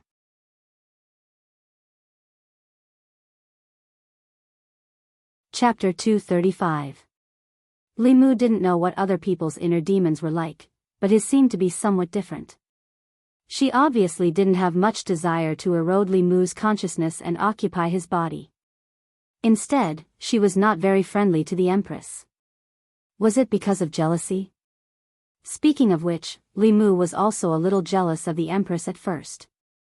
After all, she was young and had a high position. She had stepped into the upper realm before the age of 30. Who wouldn't be envious of her? Could it be that the birth of this woman was due to Li Mu's jealousy? Cultivation was really dangerous at every step. Even a small emotion in the heart could be infinitely magnified. The inner demons had no substance. If he wanted to overcome or eliminate them, he had to rely on his inner cultivation. The beautiful woman took a sip of wine and asked, "You have never met her, why are you so protective of her?" Li Mu said, "Your Majesty treats me sincerely, so I should treat Your Majesty sincerely. Moreover, although Your Majesty is a woman, compared to the previous emperors of the Great Zhou, her wisdom and virtue should be at the forefront. The North County girl died unjustly, and the court covered up a corrupt official. Your Majesty upheld justice for her. The Academy has become a chronic disease of the Great Zhou, and the students of the Academy have formed cliques for selfish interests and control the court. No one in the court dares to mention it. Only Your Majesty is aggressive and brave to reform. Isn't such a person worthy of respect and protection?" After Li Mu finished speaking, he raised his head and drank a glass of wine, secretly feeling pity in his heart. If these words were heard by the Empress, she might be happy and reward him with some treasures. Unfortunately, he didn't even have the chance to see the Empress and could only talk to himself in his dreams. The woman took a deep look at Li Mu and didn't say anything in the end. She drank alone. Although Li Mu was curious, he didn't ask much. A personality with self-consciousness, to some extent, was a completely different person. They had their own fantasy life and identity. Li Mu had seen a movie before, in which the protagonist had 10 personalities with different identities. Their gender, age, and identity were different, and between the different personalities, they would kill each other. Judging from the current situation, Li Mu and his other self were getting along quite well. Even if she wanted to harm Li Mu could still exit the dream at any time. She didn't seem to have such thoughts either. When he woke up from his dream, Li Mu was still reminiscing about the delicious food in his dream. Unfortunately, a dream was still a dream. When he woke up, he couldn't recall the taste of those delicacies. After washing up and eating breakfast, he went to the yamen with Xiao Bai. Li Mu was about to go out on patrol when he saw Mr. Mei and two other people outside the government office. Li Mu stepped forward and asked, "Sister Mei, what's the matter?" Mr. Mei said, "Jianghu County offered a batch of tribute pears yesterday. His Majesty asked me to give you a box." Li Mu was a little flattered. Although it was just a box of pears, it represented His Majesty the Empress's intentions. It meant that she would think of him for such a small matter. During the transportation of this kind of tribute, Fu Lu would be stuck on the box. Even if it was transported to Chengdu, it would be no different from freshly picked ones. Li Mu took one for himself and gave one to Xiao Bai. He took a bite of the tribute pear and found that the pear's skin was thin, juicy, and sweet. It was worthy of being chosen as a tribute pear. Mr. Mei said, "If there's nothing else, I'll go back to the palace first." "Wait." Li Mu suddenly stopped her and asked, "Sister Mei, what should I do if I encounter an inner demon in the process of cultivation?" Li Mu knew very little about inner demons. Even Thousand Illusions Shangren was not omniscient. Faced with this kind of thing that he had never encountered in his cultivation, Li Mu did not know how to deal with it for a moment. Although Mr. Mei's cultivation was not as high as Thousand Illusions Shangren's, she was by the Empress's side and must have seen many things. Perhaps she could explain to Li Mu. "Inner demon?" Mr. Mei frowned and asked, "You encountered an inner demon?" Li Mu nodded. Mr. Mei continued to ask, "What kind of inner demon?" Li Mu described, "Sometimes I dream of a woman." Mr. Mei glanced at him. "Isn't it normal to dream of a woman?" Li Mu explained, "It's not what you think. It's a strange woman. I've dreamed of her more than once. She seems to have independent thoughts and can even control my dreams. More than once, independent thoughts." Mr. Mei frowned and asked, "Can she control your body?" Li Mu shook his head and said, "That won't happen." "That's strange." Mr. Mei said in surprise, "Once an inner demon of this level appears, it will definitely fight for control of the body. If it wins, it will completely control the original body. If it loses, its consciousness will be destroyed. It's very rare for two consciousnesses to coexist." Li Mu asked, "In other words, it's possible for such a situation to exist?" Mr. Mei nodded and said, "As far as I know, there are very few people who have more than two consciousnesses coexisting in their bodies. Most of the time, his body is dominated by the main consciousness, but when he encounters a life and death crisis, the other consciousness will awaken. This kind of second consciousness can sometimes be more terrifying than the main consciousness." Li Mu felt that he was in this situation as Mr. Mei said. In his dreams, the woman could turn the tables and easily beat Li Mu. Her strength was very terrifying. Although the two of them could coexist peacefully for the time being, no one could say for sure what would happen in the future. Li Mu asked, "How do I get rid of this kind of inner demon?" Mr. Mei shook his head and said, "You can only rely on yourself to defeat the inner demon. When your consciousness is strong enough, you can easily erase the consciousness of the inner demon." She looked at Li Mu and asked, "What does your inner demon look like?" Li Mu reached out and swiped in the air. A woman's shadow appeared in the air. This was a small spell that could be mastered in the Jushen stage. It was a weakened version of the art of black light.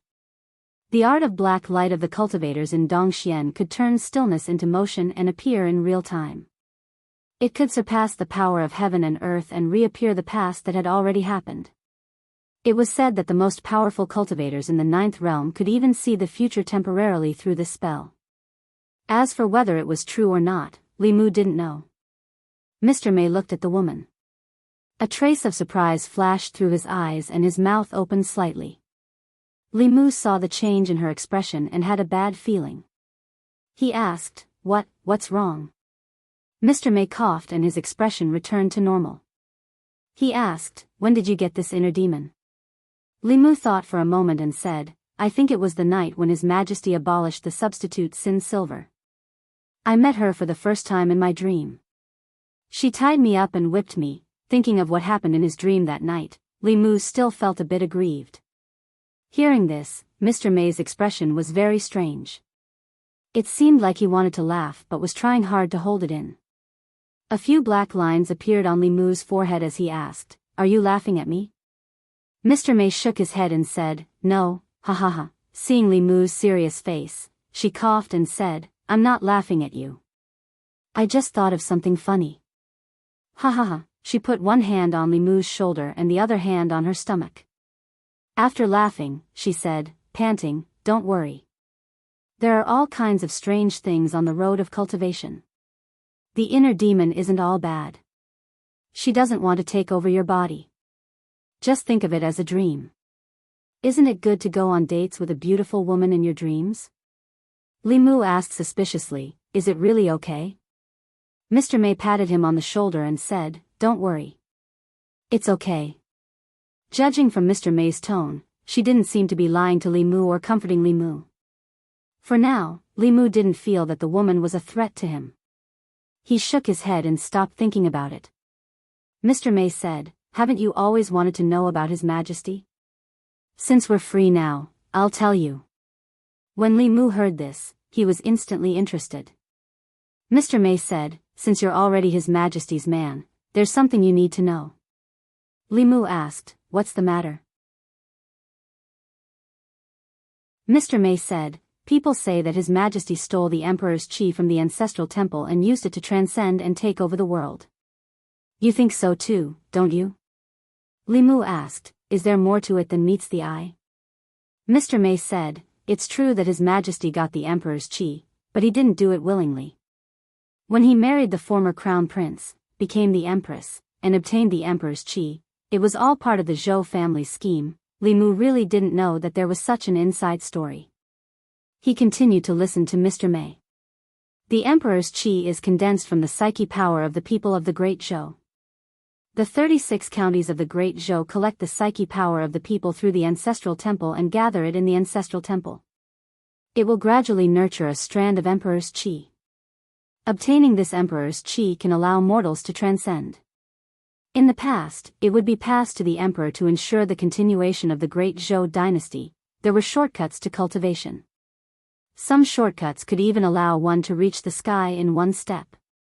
Xiao Yu, with the body of a mortal, was able to move heaven and earth and advance 5 realms in a row.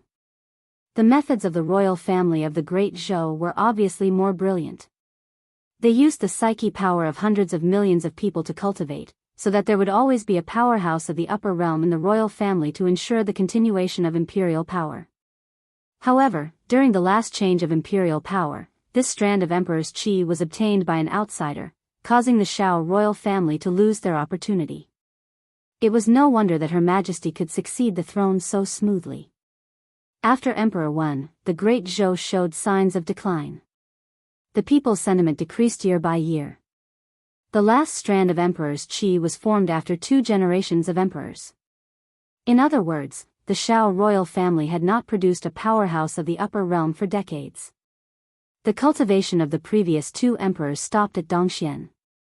If there was no powerhouse to guard the country, they would not be able to intimidate the surrounding countries, not to mention the Yao nation and the Ghost realm. Even if the Shao clan was unwilling, they could only temporarily let the empress succeed the throne. It was precisely because the Zhou family understood this that they were able to take advantage of the Shao clan. Mr. May looked at Li Mu and said, "You are one of Her Majesty's people.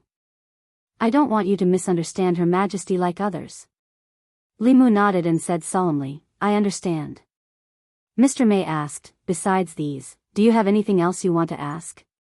Li Mu thought for a while and asked, "It is said that the former crown prince likes men and that he and Her Majesty are only husband and wife on the surface. Is that true?"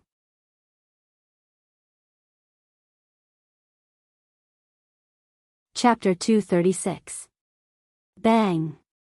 As soon as Li Mu finished speaking, Mr. May hit him on the head.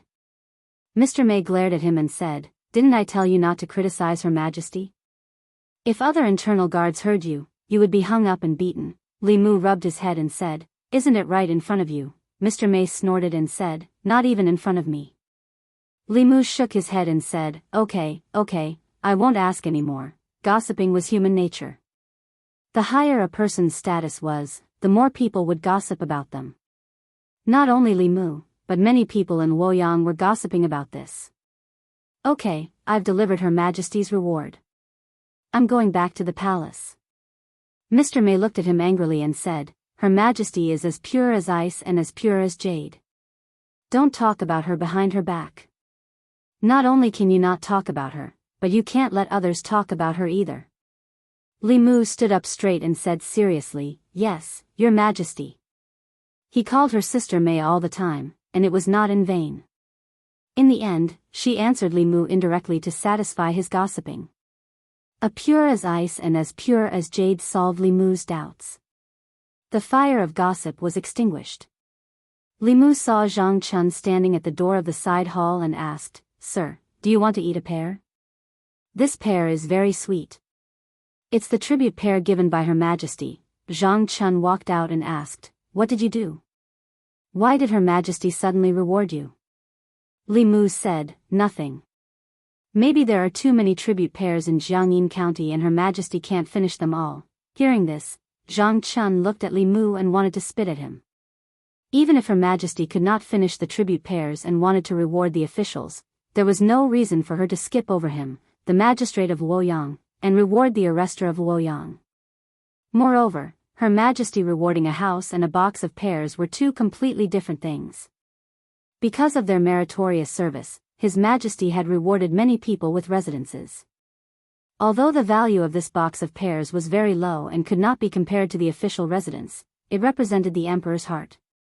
This meant that His Majesty still had Li Mu in his heart. Even if he did not make any contributions, His Majesty might still think of him when he woke up, slept, or ate. What kind of heavenly grace was this? Zhang Chun took a pear and took a bite. What kind of tribute pear is this? It's so sour. He put the pear in his mouth, grabbed 2 more pears from the box with both hands, and left. Xiao Bai chewed on the pear and said, This pear is obviously very sweet. It's not sour at all, Li Mu. Maybe he just happened to pick a sour one. He waved his hand at Wang Wu at the door and said, These are the tribute pears bestowed by His Majesty. Take them and distribute them among your brothers. It was just a box of tribute pears, but it was a sharp weapon to win people's hearts. Taking advantage of this opportunity, he could win over a wave of people's hearts for himself and Her Majesty. Mr. May was right. Many people criticized the process of the Empress seizing the throne. Even most of the officials in Great Zhou did not like to see a woman become the Empress. Li Mu said to the people who had been summoned by Wang Wu, After eating, go out and patrol. If you find any illegal behavior that you can't handle, come to me. The constables each took a pear and said to Li Mu, Thank you, boss. Li Mu waved his hand. This is a reward from Her Majesty. If you want to thank someone, thank Her Majesty. Imperial Palace. Changel Hall. In the void of the hall, there was a picture quietly flowing. The young female official snorted and said, This person is rude to Her Majesty again. Why don't we take him to the internal guards and teach him a good lesson? Mr. May came in from outside the hall. Seeing the scene of the Luoyang government and hearing the young female official's words, he already realized what had happened. He said, Your Majesty, although Li Mu's words are a bit presumptuous, he is absolutely loyal to Your Majesty. He always protects Your Majesty and thinks that Your Majesty. The young female official said with a cold face, If we don't teach him a good lesson this time, who knows what other offensive words he will say to Your Majesty in the future. The Empress looked calm, as if she was not angry at all. She just said, Mei Wei, send him another box of tribute pears tomorrow. Mr. May bowed and said, Yes, Your Majesty. The young female official said angrily, Your Majesty. Your Majesty, we'll leave first. Mr. May took her hand and pulled her out of the hall. The young female official shook off his hand and said unhappily, He was disrespectful to Your Majesty. Why are you always protecting him? Mr. May said to her, If Your Majesty wants to punish him, she will. We don't have to do anything about it. The young female official said angrily, What's so good about him? He was disrespectful to Your Majesty.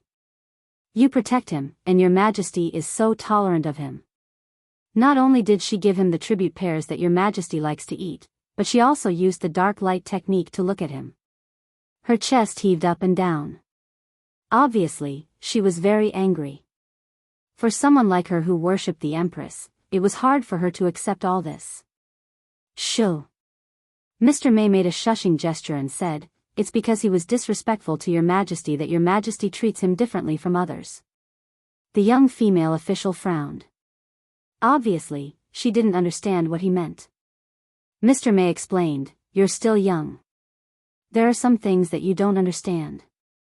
It's lonely at the top.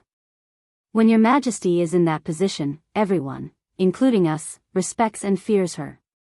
After a long time, your Majesty will get tired. Sometimes, what she needs is someone who disrespects her." The young female official said, "What kind of twisted logic is that?" Mr. May shook his head and said, "Your Majesty didn't want to be in this position. She's much lonelier than we thought. In front of us, she only shows one side, but in fact, the side that she hides is the real her." Li Mu walked out of the government office.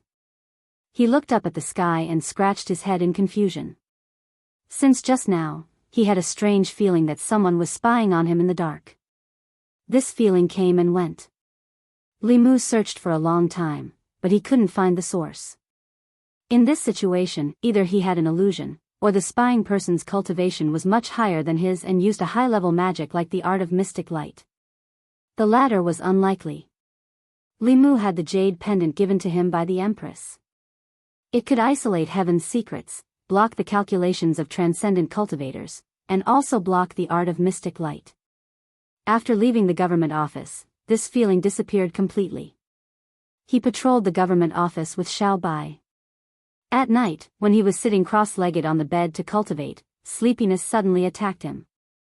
Li Mu had experienced this feeling of sleepiness for no reason several times. He already knew what would happen next. Sure enough, after a mist appeared in front of him, the woman's figure appeared in front of Li Mu. She stretched out her hands, and a whip appeared in her hands. It was a whip that Li Mu hadn't seen for a long time. Li Mu's eyelids twitched, and his expression changed greatly. He immediately said, "What do you want?" The woman said indifferently, "Nothing, I just want to exchange pointers with you." "What exchange?" It was clearly a one-sided trampling. Li Mu quickly stretched out his hand and said, "Stop, even if you want to exchange pointers, you don't have to use force. We can exchange pointers." The woman glanced at him and asked, "What kind of grammar?" Li Mu thought for a moment and asked, "Do you know how to play Go?" The woman said, "I know a little about the rules." Li Mu closed his eyes and meditated. A stone table and 2 stone chairs appeared in front of them. A chessboard was carved on the stone table, and next to the chessboard was a chessboard.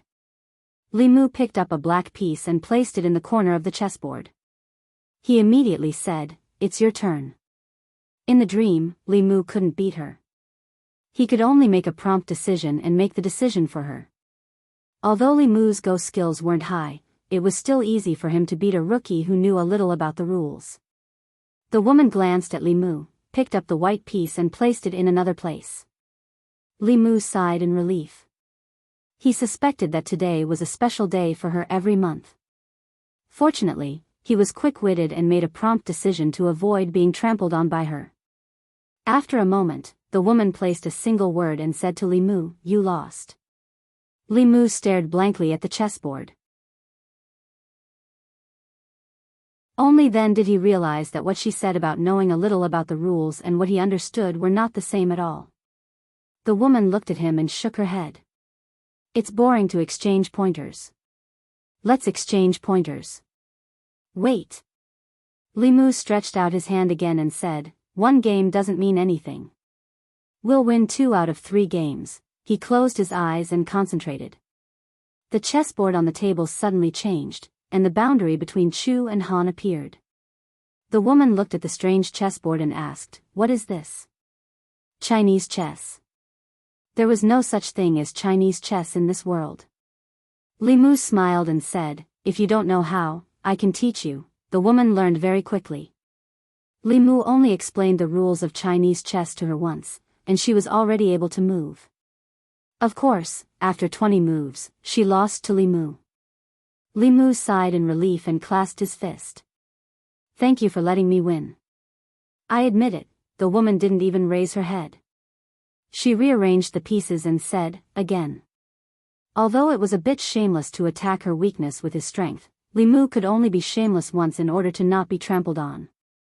This time, the woman played very slowly. After 30 moves, Li Mu frowned.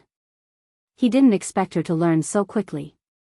If this continued, he was afraid that he would lose this game. He picked up a chess piece, thought for a moment, and ate one of her pieces. The woman looked at him and asked, "Why can your pawn take 2 moves?" Li Mu explained, "You don't know, right? This pawn is an elite. It can take 2 moves." The woman didn't say anything and continued playing. Li Mu picked up a chess piece and ate another one of her pieces. The woman frowned. "Why does your horse move, but not son?" Li Mu explained, "This is only a fine horse. It can move, The woman didn't say anything and moved the chess piece again. Li Mu's carriage turned and ate her piece. She looked up at Li Mu and asked, "Why doesn't your carriage go in a straight line?"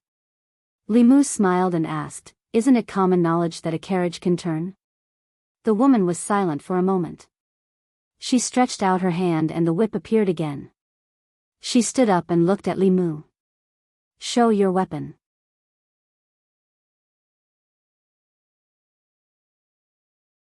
Chapter 237. During breakfast, Xiaobai saw Li Mu's tired face and asked, "Savior, did you not sleep well last night?" Li Mu said listlessly, "I'm fine. I just had a nightmare last night. A woman's heart was like a needle at the bottom of the ocean, even if it was a woman he imagined." Li Mu did not know how he had offended her. She was fine last night, but then she turned hostile again and tormented Li Mu for most of the night. If it was just a night without sleep, it was nothing to Li Mu now. He could still be energetic if he did not sleep for 10 days or half a month. However, excessive mental exhaustion in the dream would also affect reality. Last night, he had fought more than 300 rounds with the inner demon. He had even mastered the use of the mantra a lot. Although he was a little mentally exhausted, he had gained a lot. After breakfast, he returned to the yamen with Xiao Bai. Li Mu learned from Wang Wu that the Empress had sent another box of tribute pears early in the morning. Li Mu was a little confused. How did the Empress know that he liked pears? He was actually a little reluctant to share the tribute pears with everyone yesterday. He did not need to share this box of pears with them. He and Xiao Bai would take it home to eat at night. After that, he returned to his room, changed into his official uniform, and went out to patrol while collecting psychokinesis. Cultivation after the omnipotent realm was much harder than he had imagined. Li Qing did not take long to advance from the omnipotent realm to the omnipotent realm.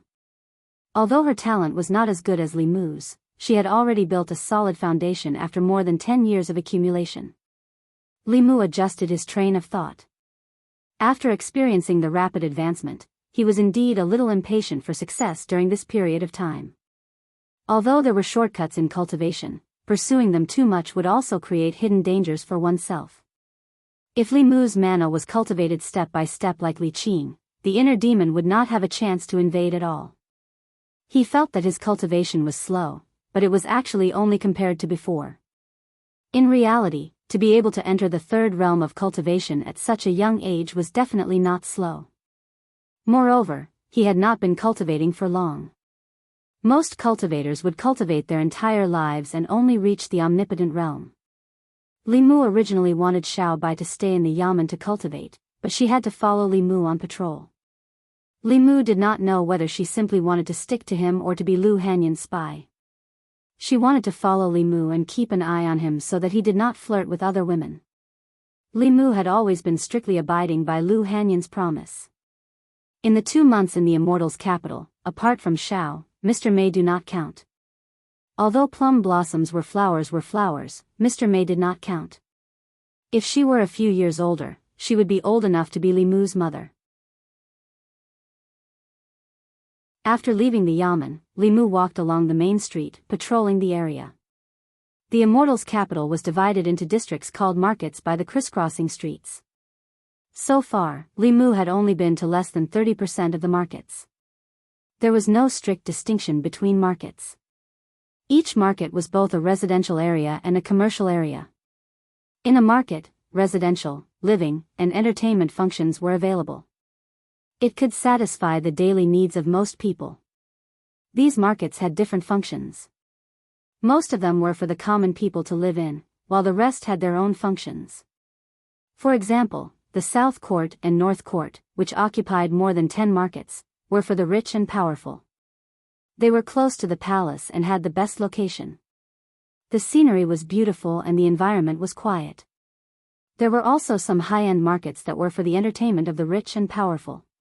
Ordinary people could not afford them. Some high-end brothels, music halls, dance halls, and restaurants would only appear in these markets. Different from other markets, the brothels here wouldn't have brothels and girls standing at the entrance to solicit customers. When the customers entered, they wouldn't get straight to the point. They would usually talk about life and dreams first, which would take a longer time and cost more money. As for music halls and dance halls, they were places where the cultured gathered. In the Immortals' capital, those who were qualified to be cultured were the rich. Li Mu heard this from Wang Wu. It was said that in some brothels, besides human women, there were also demons and ghosts. As long as one had enough money, they could satisfy all kinds of people's hobbies. The Immortals' capital was not a one-sided place. To some people, it was hell, but to others, it was heaven. The peaceful market that Li Mu and Xiao Bai were in was a high-end market that gathered brothels, music halls, dance halls, and restaurants. There were not many ordinary people on the streets. There was an endless stream of carriages passing by. Those who passed by were either the rich and powerful or the young officials. The constables of the Immortals' capital liked this kind of market very much. This was because those who came in and out of these markets were all people of status. Many of them thought that they were cultured. This made these markets more orderly. There were very few cases, so there was no need to pay too much attention to them. Since he could not obtain more psyche power here, Li Mu still wanted to take root among the ordinary people. Just as he was about to leave with Xiao Bai, he heard a melodious tune. Li Mu stopped and stood on the street, listening carefully. This was not the first time Li Mu had heard this tune. When he was in the northern region, Lu Hanyan often played it for him. When he heard this tune, Li Mu began to miss her. Xiao Bai hugged her sword and listened for a while. She said, "Sister Lu played this tune before." Li Mu looked in the direction of the music. His gaze finally stopped in front of a music hall called Great Music Hall. Li Mu had heard this name many times from Lu Hanyan. When she was young, she was sold to a music hall by her parents. The name of the music hall was Great Music Hall. That was where she and Wan Wan grew up. They had lived there for more than 10 years. Standing in front of the Great Music Hall, Li Mu suddenly wanted to go in and see the place where they used to live. He walked into the music hall. A beautiful girl came up to him and asked, "Do you want to listen to music?" Li Mu asked, "How many great music halls are there in the Immortals' capital?" The girl was stunned for a moment. Then she said, "Only one." There was only one great music hall in the Immortals' capital. Li Mu and Xiao Bai could not be wrong. He smiled at the girl and said, "Let's listen to music." The girl smiled and asked, "Do you have a musician you like? Would you like a musician to play for you in the private room or in the hall with the other guests?" Li Mu's family owned a music hall. Naturally, he was not unfamiliar with the business model here. When they arrived at the music hall, the guests could listen to music in the hall according to the music hall's arrangement. They could also choose one or several musicians to play for them in the private room. Of course, the latter was more expensive. It usually cost dozens of taels of silver. Sitting in the hall and listening to music for 2 hours would cost at most a few taels of silver. An ordinary family's annual expenses were only 10 taels of silver. The expenses here were astronomical for ordinary people. Of course, to the rich people in the Immortals' capital, this was nothing. Li Mu certainly would not spend dozens of taels of silver to listen to a song. He decisively chose the latter. The girl smiled and said, "Please follow me." She led the two of them through a screen and into a hall. The music hall would arrange a fixed number of songs every day and charge according to the seats. The closer to the musicians, the more expensive the seats were. The seats in the back corner were the cheapest. Li Mu and Xiao Bai chose a seat in the middle. They ordered a pot of tea and a stack of pastries and preserved fruits. They sat in their seats and waited quietly. There were not many guests in the hall. There were only about a dozen of them. They all had extraordinary auras. Li Mu did not know any of them. He only knew a few of the children of the officials in the Immortals' capital. He did not know most of them. After all, many officials were very strict with their children. They would not let them run amok in the Immortals' capital. Li Mu naturally did not have the chance to know them. He looked at the stage in front of him. Not long ago, Lu Hanyan should have been there. He worked hard every day to save enough money for her freedom. Then, he left the Immortals' capital and came to the North County, where he met Li Mu. The musicians had not yet gone on stage and the performance had not started. The guests below the stage occasionally chatted with each other. Miss Yinin's skills are getting better and better. Listening to her play is a great enjoyment in life. Miss Yinin has improved a lot in the past half year. Many people are here for her. Ever since Miss Han Yan left, the Great Music Bar has been promoting Miss Yinin. In half a year, she became the star of the Great Music Bar. Miss Han Yan is worthy of being the #1 musician in the Immortals' capital. Unfortunately, she suddenly disappeared a year ago and no one knows where she went. I also miss Miss Han Yan. Li Mu drank his tea. He did not expect to hear Lu Hanyan's name from these people. Wan Wan said that she was proficient in all kinds of musical instruments and was very famous in the Immortals' capital. It was not an exaggeration at all. Lu Hanyan had never bragged about this. Li Mu also only knew about it now. Not long after, a woman hugged a Guqin and walked up to the stage. The discussions below gradually stopped. Zheng, when the sound of the Guqin entered their ears, their minds couldn't help but be shaken. Li Mu looked at the woman on the stage and smiled. Although it was his first time meeting Miss Yinin, he had heard about her many times from Lu Hanyan. This caused Li Mu to feel an inexplicable sense of familiarity even though it was his first time meeting her. In the music bar, there were many small groups. Yinin and Lu Hanyan were close like sisters. Li Mu looked at her as if she was his sister-in-law. After the song ended, the woman on the stage stood up and bowed to the guests below. She said gently, "Thank you for coming.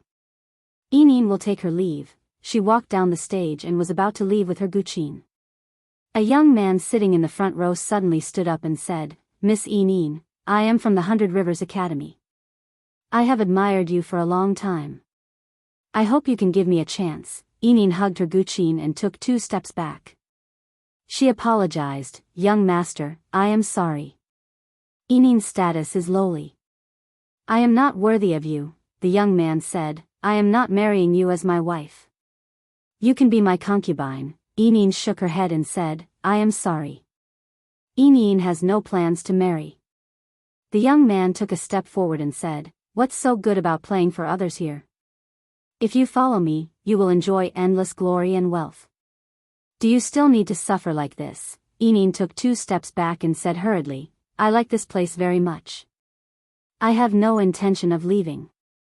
A trace of anger appeared on the young man's face. He reached out and wanted to grab her wrist, but his shoulder was pressed down from behind.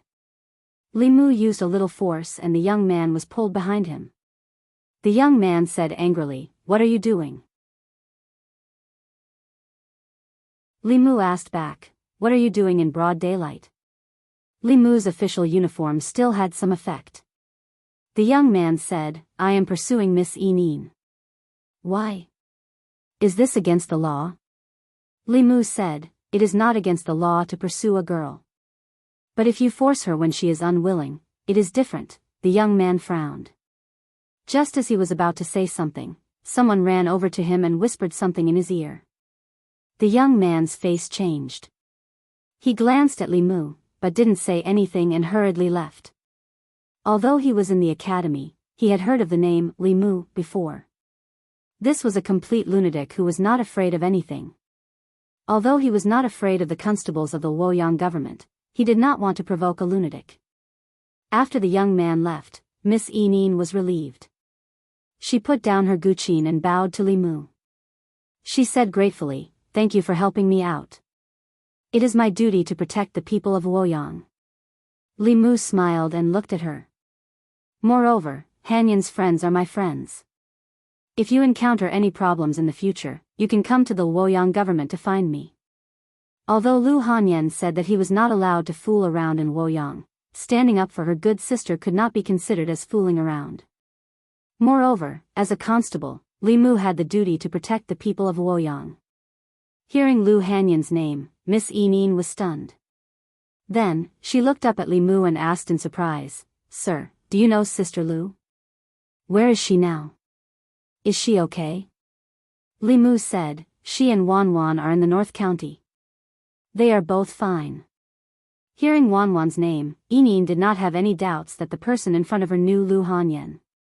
Her expression was a bit agitated and angry. She said, "She left without even saying goodbye. How can she be a good sister?" Lu Hanyan had mentioned this to Li Mu. Although her experience in the music house was a bit bumpy, she had made a few good friends in the past 10 years. She did not want to face the scene of parting. After redeeming herself, she left quietly with Wanwan without telling anyone. From Miss Yining's reaction, the feelings between them should be sincere. Hearing Lu Hanyan's news, Yining was clearly a little agitated. Tears welled up in the corners of her eyes. She wiped her eyes and said, "They left without saying anything.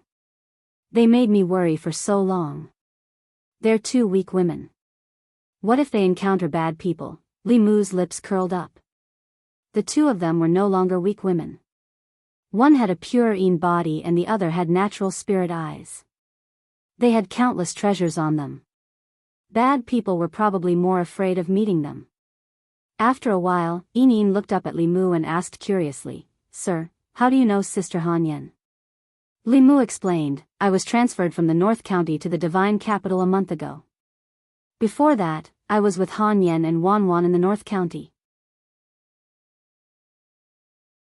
From his words, it seemed that he was very close to Sister Lu and Wanwan. Yining looked at Li Mu and asked curiously, "May I ask what is the relationship between Sir and Sister Hanyan?" Li Mu smiled and said, "She is my fiancée." "Ah!" Yining exclaimed and covered her mouth. Her eyes were filled with surprise and shock. After she came back to her senses, she did not even care about her zither and quickly ran backstage. In the hall, there were still some guests who had not left. When they heard the conversation between the two, most of them were stunned. "No way, Miss Hanyan is his fiancée? How is that possible? He must be talking nonsense. Is he worthy of Lady Lu?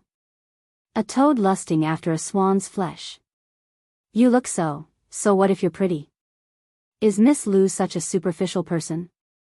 Li Mu heard a clamor. These people looked at him with unkind eyes and there was a sour smell in the air. Soon, there were messy footsteps from backstage. Yining ran out with a few girls. Where is Sister Hanyan's husband?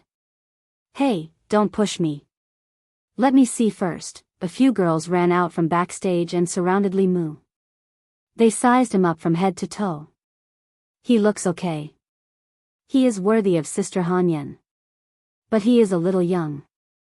He is at least 3 years younger than Sister Hanyan. Hey, a woman 3 years older than you. Age is not a problem." Yining coughed and said, "Be careful. Don't be rude to brother-in-law." One of the girls looked at Li Mu and said in disbelief, "Are you really Sister Hanyan's husband?" Li Mu said, "Not yet." The girl said, "How can you prove it?" Li Mu waved his hand and the images of Lu Hanyan and Wanwan appeared in front of them. "Ah, brother-in-law knows magic. It is Sister Hanyan and Wanwan." "Wanwan, this little girl, why did her face become round again? Is brother-in-law a cultivator?" No one dares to pester Sister Hanyan anymore. Li Mu's move completely shocked the girls and confirmed his identity. They immediately became well-behaved in front of Li Mu. "Hello, brother-in-law. I am Miao Miao. I am Xin Xin. I am 16. Brother-in-law, just call me Little 7. Lu Hanyan had entered the music house very early. Some of the girls in the same batch as her had already left. Some of them had taken advantage of their youth to marry into rich families as concubines. Some had even become someone else's mistress. Her age and qualifications were very high in the music house. After coming to the music house, she had a few more sisters-in-law. Feeling their sincere feelings, Li Mu was also happy for Lu Hanyan. He smiled at the girls and said, Hanyan will come to the divine capital in about a year. You will be able to see her then. My name is Li Mu. I work in the divine capital. If you encounter any trouble, you can come to the divine capital to find me. Miao Miao's face was filled with doubt. She muttered, Li Mu. I seem to have heard this name before. Soon, she recalled something. Yining and the others were also shocked. Brother-in-law is Li Mu, the Li Mu who took care of those officials' children and caused a ruckus in the Ministry of Justice? Brother-in-law made the heavens strike Zhou Chu to death. He even scolded Assistant Minister Zhou in the Ministry of Justice. Oh my God, I was just watching the show outside the Ministry of Justice that day. Soon, the girls' eyes began to sparkle as they looked at Li Mu. For more than a month, the people living in the divine capital might not have seen Li Mu, but they had definitely heard of his name. He took care of those rich kids, caused a ruckus in the Ministry of Justice, forced some officials to change the law, and abolished the silver for crimes. He had fundamentally sought the well-being of the people. He had avenged the wronged and caused the wrath of the heavens to strike Zhou Chu to death. He had gotten rid of a great evil for the divine capital. Countless people had seen it with their own eyes. Although they had never seen him, they were already filled with admiration for him. Yining's eyes widened. She looked at Li Mu and asked, Brother-in-law, are you really that Li Mu? Li Mu smiled. There is only one person called Li Mu in the divine capital. Wow, brother-in-law is so powerful. Let's see who dares to pester and bully us in the future. Little 7 and 16 were the youngest. They were only 16 or 17 years old. They jumped up happily and pulled Li Mu's arm. They cheered and said, we have a backer in the future. Xiaobai stood at the side and watched anxiously. However, these people were Sister Lu's friends, so she could only watch anxiously. Li Mu was not good at dealing with this kind of situation. He pulled his hands back and said, all right, I still have to go out and patrol. If you encounter any trouble, remember to find me at the government office. Li Mu had stayed in the music house for a while. He bid farewell to the girls and left the wonderful sound pavilion with Xiaobai. Brother-in-law, goodbye. Come here often to see us, we'll save the best spot for you. It's free. Yining looked at his back and said, I didn't expect Sister Hanyan to have found a husband. I'm really happy for her, Little 7 said, brother-in-law is really powerful. That day outside the Ministry of Justice, I heard him scolding Assistant Minister Zhou in front of the Ministry of Justice. That's the Zhou family. Other than brother-in-law, who in the divine capital would dare to offend the Zhou family? 16's face was filled with happiness. She said, hee, it's good that brother-in-law is powerful. Let's see who dares to bully us in the future.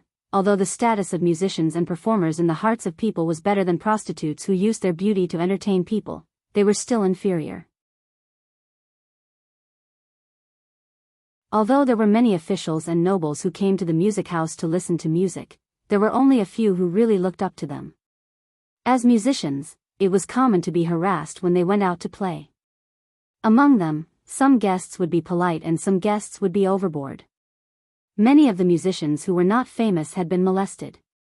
There were even musicians who were sullied by guests when they were playing for guests alone in the pavilion. However, that guest had a powerful background and the music house could only let it go. As musicians, they had no sense of security. In fact, they were very envious of Sister Hanyan who could control her own fate. At this time, Xin Xin suddenly thought of something and said, the female constable by brother-in-law's side is so beautiful. Even I can't help but like her, Miao Miao said. She's the most beautiful girl I've ever seen. Even those clothes can't hide her beauty. How can Sister Han Yan be at ease with leaving such a girl by brother-in-law's side? Little Seven thought about it and said, brother-in-law is alone in the divine capital. We have to help Sister Han Yan keep an eye on him.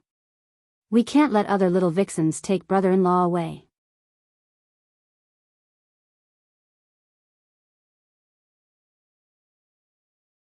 Chapter 238. Ever since he lost to Li Mu in a game of chess, the woman in his dream flew into a rage out of humiliation and ravaged him. She had not appeared for several days. Her time of appearance was very irregular, and her emotions were also very complicated and changeable. Sometimes she was calm, and sometimes she was manic. This caused Li Mu to be alarmed even before he slept. However, this woman was not as scary as the description of the inner demon in the book. Even though Li Mu could not defeat her in his dream, his mastery of various Dao techniques and supernatural powers was becoming more and more refined. Mantras and abhijna could be improved gradually through daily practice. However, there was a limit to this improvement. When fighting with others, the situation could change in an instant. No matter how skilled one was in daily practice, it was inevitable that one would be flustered in a real battle. Actual combat was the best way to improve one's strength. However, actual combat meant danger. In reality, when one was fighting with one's life, all of one's previous efforts would be for naught if they failed once. In the past, Li Mu had Su He to teach him moves. Now that they were separated, Li Mu also lost an opponent who could train him. Until he met the woman in his dream. Dreams were illusory. No matter what happened in the dream, it would not affect reality. However, experience in fights of magical powers was really accumulating. He could completely use the inner demon as his own whetstone to help him increase his experience in fighting enemies. After thinking this through, Li Mu looked forward to her appearance. Unfortunately, his inner demon was different. Whether it appeared or not was completely a probability event. There was no rule to speak of. In the morning, he and Xiaobai patrolled more than a dozen markets and only mediated a few neighborhood disputes. The two of them ate outside. When they passed by the Great Music Lane, they came in and sat for a while. Lu Hanyan's former sisters were very enthusiastic about Li Mu. Xiaobai looked at them nervously. Is Sister Han Yan still like before, only eating a little every day? Wan must have gained weight, right? Sister Han Yan said that she would open her own music lane in the future. Did she open it in the end? The few of them surrounded Li Mu and asked all sorts of questions about Lu Han Yan. Li Mu answered them one by one. Yinin said with some envy, I really envy Sister Han Yan. She is finally living the life she wants. Li Mu, if you want, that's fine too. Chimei shook its head and said, after Sister Han Yan redeemed herself and left, the business was greatly affected. If we redeem ourselves now, it won't be so easy. The owner won't let us go so easily. Xian also said, we also can't earn as much money as Sister Han Yan. In order to redeem herself, she played for 12 hours a day.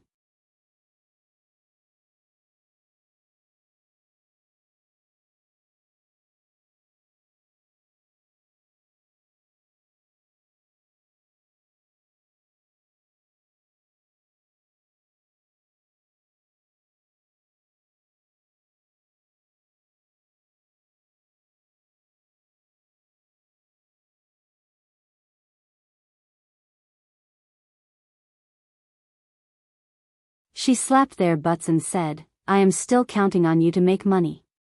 Go back to your rooms. In the future, play a solo in the accord room. Don't close the door. When Li Mu returned to the government office, he saw Zhang Chun pacing back and forth in the yard. Seeing Li Mu return, Zhang Chun asked, do you have any more pears? Li Mu asked, sir, don't you think the gong pears are sour? Zhang Chun said, this official likes to eat sour food. Li Mu placed the gong pears in the flask heaven ring. He flipped his hand and a pear appeared in his palm. He handed it to Zhang Chun. Zhang Chun had seen Li Mu's flask heaven magic treasure on the day of Zhou Chuxing's death. Now that he saw it with his own eyes, he could not help but sigh at the difference between people. Her Majesty's grace to him was truly meticulous, from the moment he was young to the moment he was young. He took the pear and said, "Don't be so stingy. Give me another one." Li Mu threw him another one. Zhang Chun did not eat it. He just put it in his sleeve. Li Mu asked, "Sir, did anything happen in the imperial court today?" "It's nothing serious." Zhang Chun recalled and said, Her Majesty wanted to reduce the number of students in the academy. She was opposed by Baichuan and Qingyun Academy. The deputy dean of Baichuan Academy directly scolded Her Majesty in the imperial court. He said that Her Majesty wanted to overturn Emperor Wen's achievements and destroy the accumulation of great Zhou over the past 100 years. He reminded Her Majesty not to become a sinner. Although the academy could not participate in politics, a few of the higher-ups in the academy could attend the imperial court. This was a rule set during the reign of Emperor Wen. Because of their superior status and no interests involved, they could even criticize the emperor when they met a fatuous emperor. This was also the power granted to them by Emperor Wen. Li Mu asked, "What did Her Majesty say?" Zhang Chun shook his head and said, "Her Majesty said nothing." It seemed that Mr. Mei was right. The Empress was indeed a broad-minded and wise ruler. She could still remain silent even after being criticized like this. But even if the Empress could tolerate it, Li Mu couldn't. Since he already knew, he could not pretend that nothing had happened. He had to share the burden of the ruler. The Empress was humiliated. If he did not do something for the Empress, he would be too ashamed to eat the tribute pears she rewarded him. Li Mu thought for a moment and suddenly asked, "Sir, if someone attempted to rape a woman, how should he be punished?" Zhang Chun asked, "Was he stopped midway or stopped by himself?" Li Mu said, "The woman resisted and attracted others to stop him." Zhang Chun said, "The punishment for attempted rape is 100 beatings. Generally, the punishment is more than 3 years and less than 10 years in prison. In serious cases, the punishment is death by beheading." Li Mu said, "There was an attempted rape case in Chengdu just now." Zhang Chun asked, "Did you catch him?" Li Mu shook his head and said, "No." Zhang Chun glared at him and said, "Then what are you waiting for? Go and catch him." Li Mu held a fist and palm salute and said, "Yes, sir." "Wait." He was about to leave when Zhang Chun suddenly stopped him. He looked at Li Mu suspiciously and asked, "Is the person you're talking about a disciple of the Zhou family?" Li Mu shook his head and said, "No." Zhang Chun touched his chin and said, "Then it's the Shao royal family." Li Mu shook his head again and said, "No." "Is he an influential person in Chengdu?" "No." "Is he a disciple of an official of the 4th rank or above?" "No." Zhang Chun finally breathed a sigh of relief and said, "What are you waiting for? Go and catch him. I hate criminals who rape women the most. The imperial court should really change the law and execute all these people once and for all." After a moment, Wang Wu and Li Mu came out of the government office and asked, "Boss, where are we going to catch him?" Li Mu said, 100 Rivers Academy." Wang Wu was stunned and asked, "Where?" Li Mu looked at him and asked, "You've lived in Chengdu for more than 20 years. Do you know where 100 Rivers Academy is?" Wang Wu immediately explained, "Of course I know where 100 Rivers Academy is. But boss, the academy doesn't allow outsiders to enter. We can't even enter the academy's gate, let alone catch him." Li Mu frowned. The academy was not the Ministry of Justice. There were countless experts there. Breaking into the academy was not much easier than breaking into the ancestral court of Fu Lu School. Li Mu was not arrogant enough to break into the academy. He thought for a moment and turned to walk into the government office. Wang Wu breathed a sigh of relief. It seemed that even the fearless boss knew that the academy was not to be trifled with. Soon, he saw Li Mu come out of the government office again, but he had changed his official uniform into a regular one. Wang Wu scratched his head and asked, "Boss, we haven't opened the government office yet. What are you?" After a moment, at the gate of 100 Rivers Academy. Li Mu had just approached the gate when an old man suddenly appeared in front of him. The old man reached out to stop him and asked, "Who are you? What are you doing at the academy?" The academy was indeed an academy. Even the guards at the gate were in the divine power realm. Li Mu smiled and said, "I'm Jianghu's relative. I have something important to tell him." The old man said expressionlessly, "Those who are not students of the academy are not allowed to enter. If you have something to say, I'll pass it on for you." Li Mu shook his head and said, "This is very important. I have to tell him personally. I don't have to enter the academy. I just have to ask Jianghu to come out."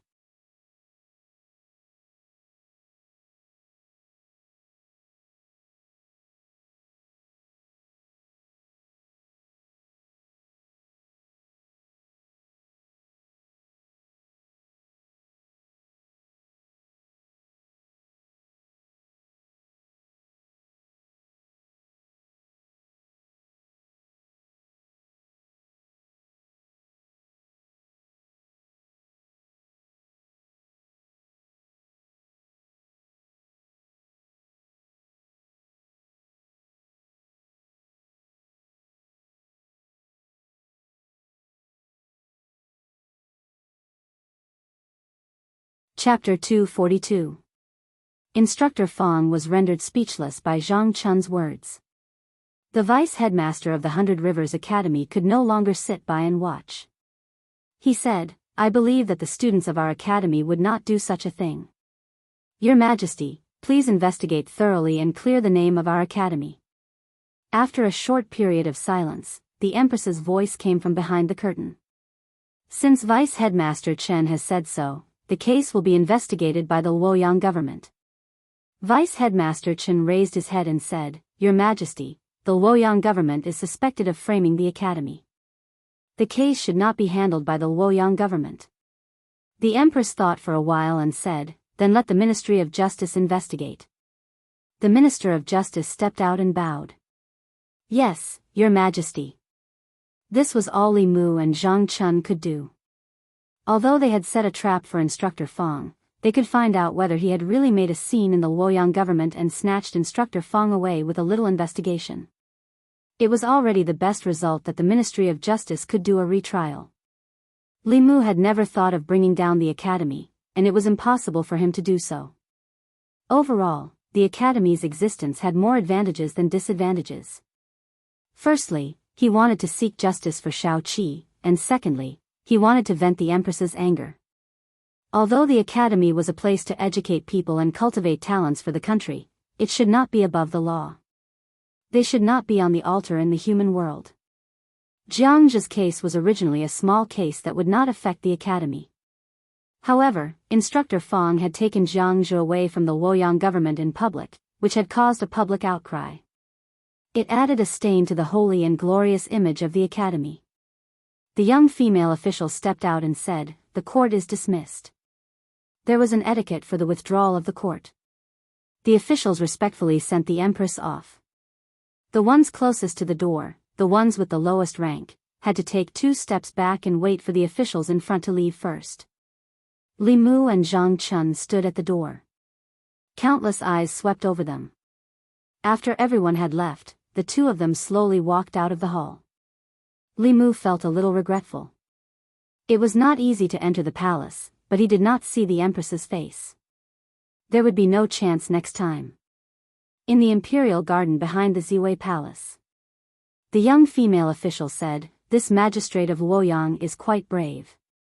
I can't stand the arrogance of those from the academy in the imperial court." Mr. Mei also said, "Luoyang's Zhang Chun is neither servile nor overbearing. He's a useful person. We should reward him more as an incentive." The young female official frowned and said, "But the speed of his promotion is already very fast. It has never happened in recent years. It is impossible to promote him again."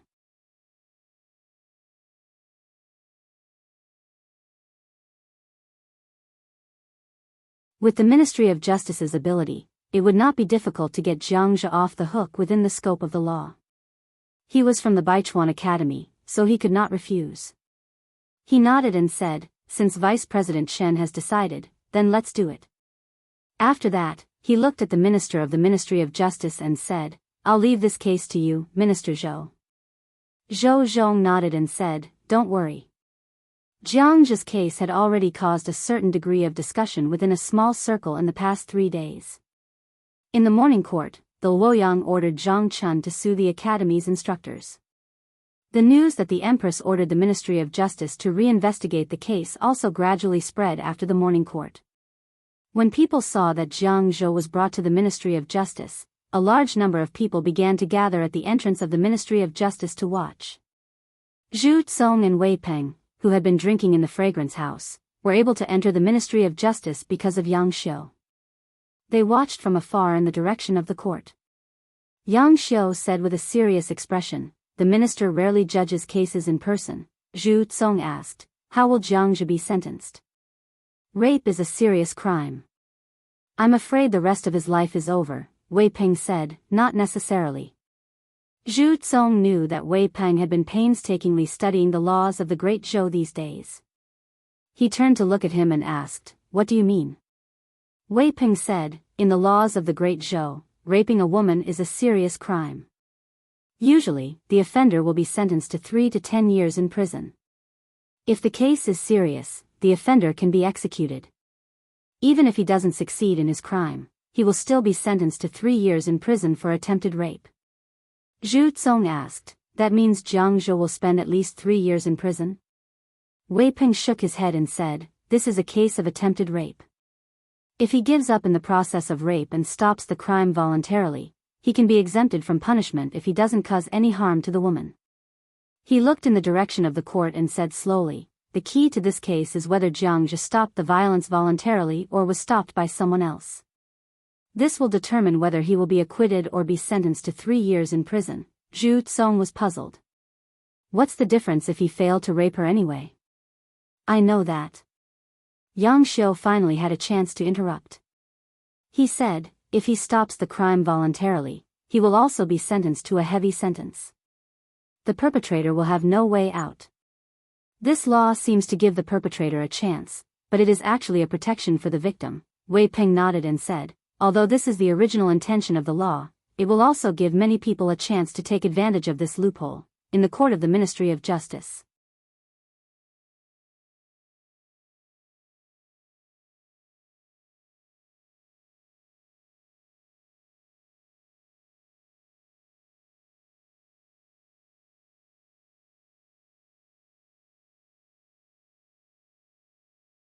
Perhaps it would not be mentioned again in a few days.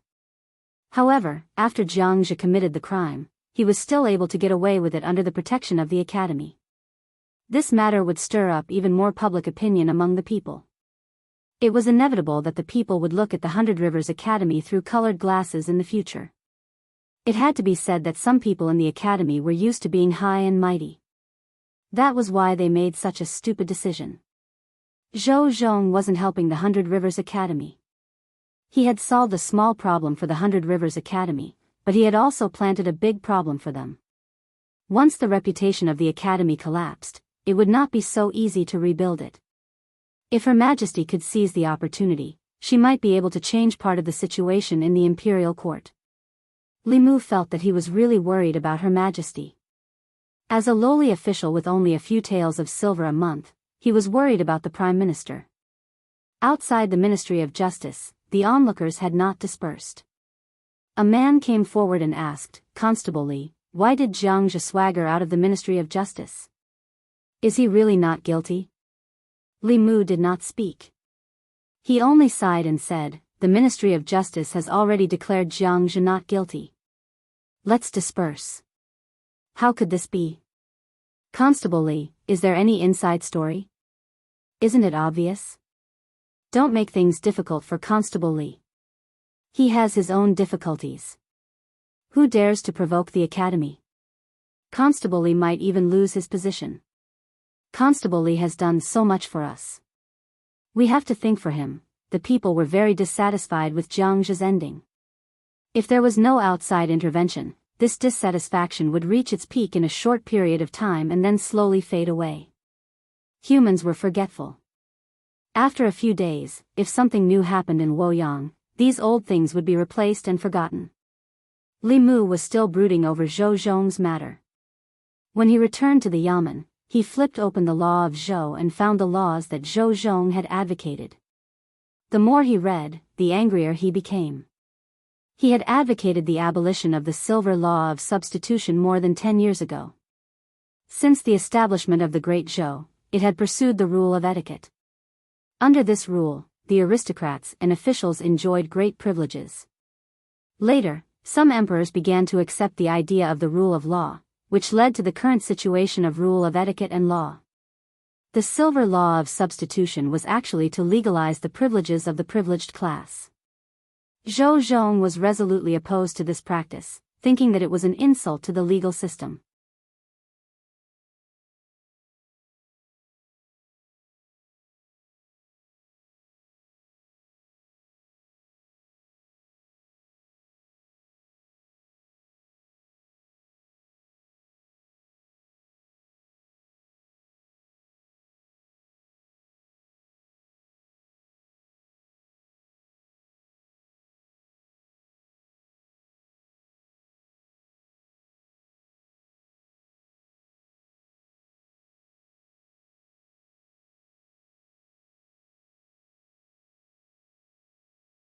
While the empress was on the throne, it was not suitable for bold and decisive reforms, which would be detrimental to the stability of the country. After the empress spoke, none of the officials responded, and the atmosphere in the hall gradually became awkward. This was not the first time such a thing had happened. After all, almost all the officials in the imperial court were from the academy. Even the censors did not want to change the ancestral system that had been passed down for hundreds of years. At this moment, a voice suddenly sounded from the corner of the hall. "Your Majesty is wise." Amidst the silence, a voice suddenly rang out, causing the hearts of the officials to tremble. Who was this audacious person who dared to speak at this time? They all looked at the corner of the hall, and a figure walked out from the corner. Li Mu? It's him. Why is he here? Wait, is he wearing the imperial censor robes? Imperial censor? His Majesty made him an imperial censor? Li Mu met the gazes of the officials and walked out from the corner of the Golden Hall. After someone responded, the Empress asked again, "What do you think, Minister Li?" The way the Empress addressed Li Mu made all the officials in the imperial court dumbfounded. Her Majesty had always addressed the officials in the imperial court as Minister Zhang, Minister Li, and other ministers. When had she ever used Minister Li? This special form of address clearly indicated that this newly promoted imperial censor was a trusted aide of Her Majesty the Empress. Li Mu walked to the center of the hall, cleared his throat, and said, "Your Majesty is wise. I also think that the academy system established during the reign of Emperor Wen was a great policy 100 years ago. To a large extent, it changed the chaos of the great Zhou officials who were not talented and virtuous. In the past 100 years, the Great Zhou has been developing continuously. This system can no longer meet the needs of the imperial court. The atmosphere in the hall was completely different from the past. In the past, if no one responded to the decrees proposed by the Empress, it would be ignored, and no officials would discuss it. As long as one official stood out and agreed with the Empress, it was necessary to discuss this topic. The situation in the imperial court was complicated, and no one could predict the future. The officials who could be in the imperial court were all experienced and cunning. No one would risk the Academy's condemnation in order to protect His Majesty and give His Majesty a way out. They had never seen such a bold person. Now they saw it. The people of the Academy naturally would not allow Li Mu to slander the Academy. Vice President Chen said, "You are just an imperial censor. How dare you speak so arrogantly? The Academy has provided so many talents to the imperial court every year. Why can't it meet the imperial court's needs? Talents?" Li Mu glanced at him and asked, "A talent like Jianghu, relying on the Academy's background, raped a woman in broad daylight. Is this the talent the Academy mentioned?" This matter had become a pain for the Academy. Vice President Chen said with a gloomy face, "This kind of bastard is just a special case. He can't represent the Academy. The Academy has expelled him and will never hire him again." Li Mu shook his head and said, Instructor Fang, as an instructor of the academy, did not set an example and strictly restrain his students. Instead, he allowed Xianxia to rape a woman and tried to deceive the imperial court afterward to cover up his crime. If the upper beam is not straight, the lower beam will be crooked. What kind of students can such an instructor teach? If such a student enters the imperial court and becomes an official, how many people will be bullied by him? He said coldly, the instructor is like this, the students are like this. His Majesty just pointed out the shortcomings of the academy. What right do you have to scold His Majesty as a sinner? Vice President Shen was speechless for a moment, and then immediately said, Instructor Fang can't represent all the instructors of the academy. You are generalizing. What about the county magistrate of Yang County? Li Mu continued to ask. As a county magistrate, he colluded with the local tyrants and exploited the people. He created an unjust case that shook the great Zhou. Even the heavens couldn't stand it. Which academy did he come from? The vice president of the Myriad Scroll Academy lowered his head slightly. Vice President Shen said, You are still generalizing. There are 36 counties in the Great Zhou and hundreds of county magistrates. What can a county magistrate of Yang County prove? Li Mu smiled at him and said, Okay, let's not talk about the place. Let's talk about Shendu. As far as I know, the county chief of the North County has long disliked the county magistrate of Yang County's actions. He has submitted many memorials, but the evaluation of the county magistrate of Yang County by the Ministry of Personnel every year is A+. Because of this, the county magistrate of Yang County is even more unscrupulous and can do whatever he wants. This kind of corrupt official can be A+, the highest grade. Are the officials sent by the academy to the Ministry of Personnel all blind and deaf? The Minister of Personnel's face was livid. The faces of the officials of the Ministry of Personnel also alternated between green and white. In front of His Majesty and hundreds of officials, they could only endure being scolded in their noses. This was because what he said was the truth. The county magistrate of Yang County was the brother-in-law of the Assistant Minister of Personnel. The Assistant Minister had personally instructed, so who would dare to make things difficult for him in the evaluation? The officials were silent. Who didn't know about the problems of the Ministry of Personnel? Who didn't know? But the problem was, which Ministry of Personnel wasn't like this in the past dynasties? Most of the officials in the imperial court had their own factions. Wasn't it common for members of the same faction to help and cover for each other? The Ministry of Personnel controlled the evaluation and promotion of officials in the Great Zhou. It was normal for them to give the brother-in-law of the Assistant Minister of Personnel an A+. But in the imperial court, this was the first person who dared to scold the officials of the Ministry of Personnel as blind and deaf. Before this, they all thought that Li Mu was influenced by Zhang Chun of Shendu like boss, like subordinate. Only now did they realize that they seemed to have gotten it the other way around. The Minister of Personnel's face was red. He coughed lightly and explained, This is the dereliction of duty of the Ministry of Personnel. This has already sounded the alarm bell for the Ministry of Personnel. We will reflect on ourselves in the future to reduce such incidents. Don't give me that. Li Mu waved his hand and said, Who doesn't know that the county magistrate of Yang County is the brother-in-law of the Assistant Minister of Personnel? This isn't the first time the Ministry of Personnel has done something like this. Why are you still pretending in front of me? The Minister of Personnel covered his mouth and coughed uncontrollably. He retreated to his seat. The Assistant Minister of Personnel clenched his fists tightly. The veins on his forehead bulged, but he could only lower his head. Many of the officials in the imperial court were dumbfounded. They couldn't help but label Li Mu as a lunatic. Even the strongest imperial censor they had seen was not half as strong as him. He had torn down the veil of the Ministry of Personnel and exposed the officials of the Ministry of Personnel completely naked in front of the other officials. But Li Mu didn't stop there. He pointed around and said, And the Ministry of Rights, Ministry of Justice, Ministry of Revenue, and Taichung Temple. How many officials in the 6 ministries and 9 temples have failed to discipline their sons? You let them do whatever they want in Luoyang and bully the people. Instead of being ashamed, you are proud of it. Don't you know how many times you have protected them? The Minister of Justice secretly rejoiced. Fortunately, he didn't fight to the death with Li Mu. Instead, he chose to build a good relationship with him. Otherwise, he might have been called out by Li Mu in the Golden Palace like the Assistant Minister of Personnel. Li Mu looked at the people from the academy and said, "These are the talents that the academy sent to the imperial court. Are you going to say that these are special cases?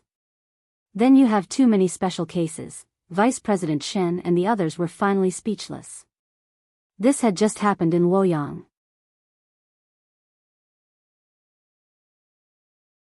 Li Mu's subordinates had beaten up many officials' sons.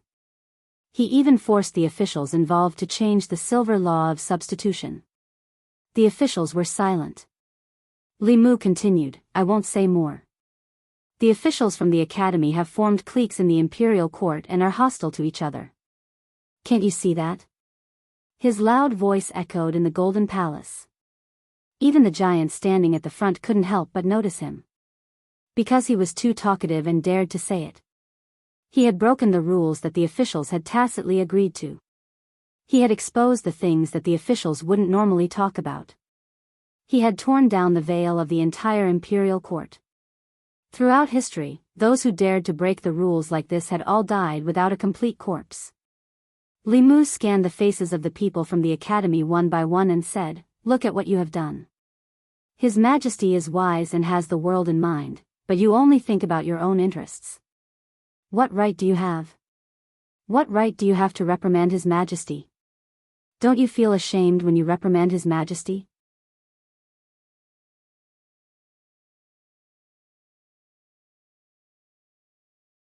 Chapter 246.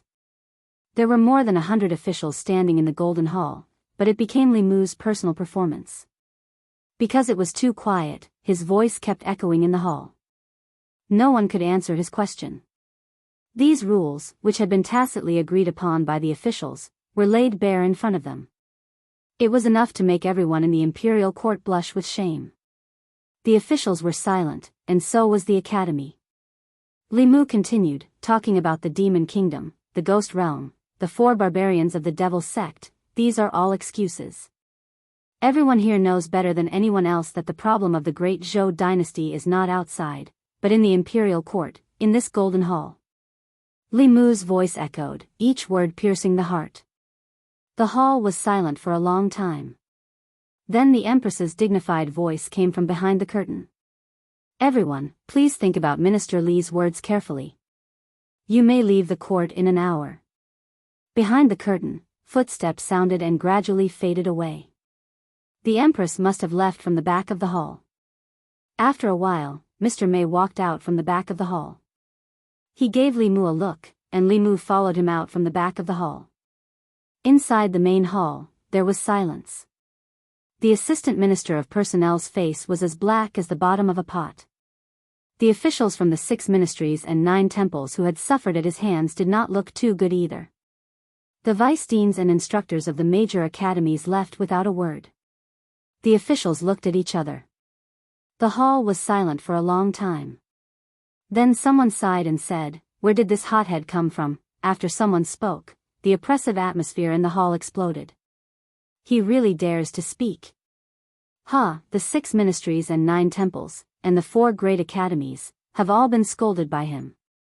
Even His Majesty has not scolded us like this. With this kind of person as the imperial censor, I'm afraid we won't have a good life in the future. He keeps saying that His Majesty is wise, and magnanimous. He just wants to gain favor by protecting His Majesty. Can he be any more obvious? How shameless. I used to think that Zhang Chun was already shameless enough. I didn't expect Zhang Chun to be so much worse than him." The official who spoke did not hide his disgust and annoyance towards Li Mu, but there were also some who were silent and had a thoughtful look on their faces, as if they were really thinking about what he had just said. There was something wrong with the imperial court. They usually turned a blind eye to these problems, but now that it was pointed out, they could no longer ignore it.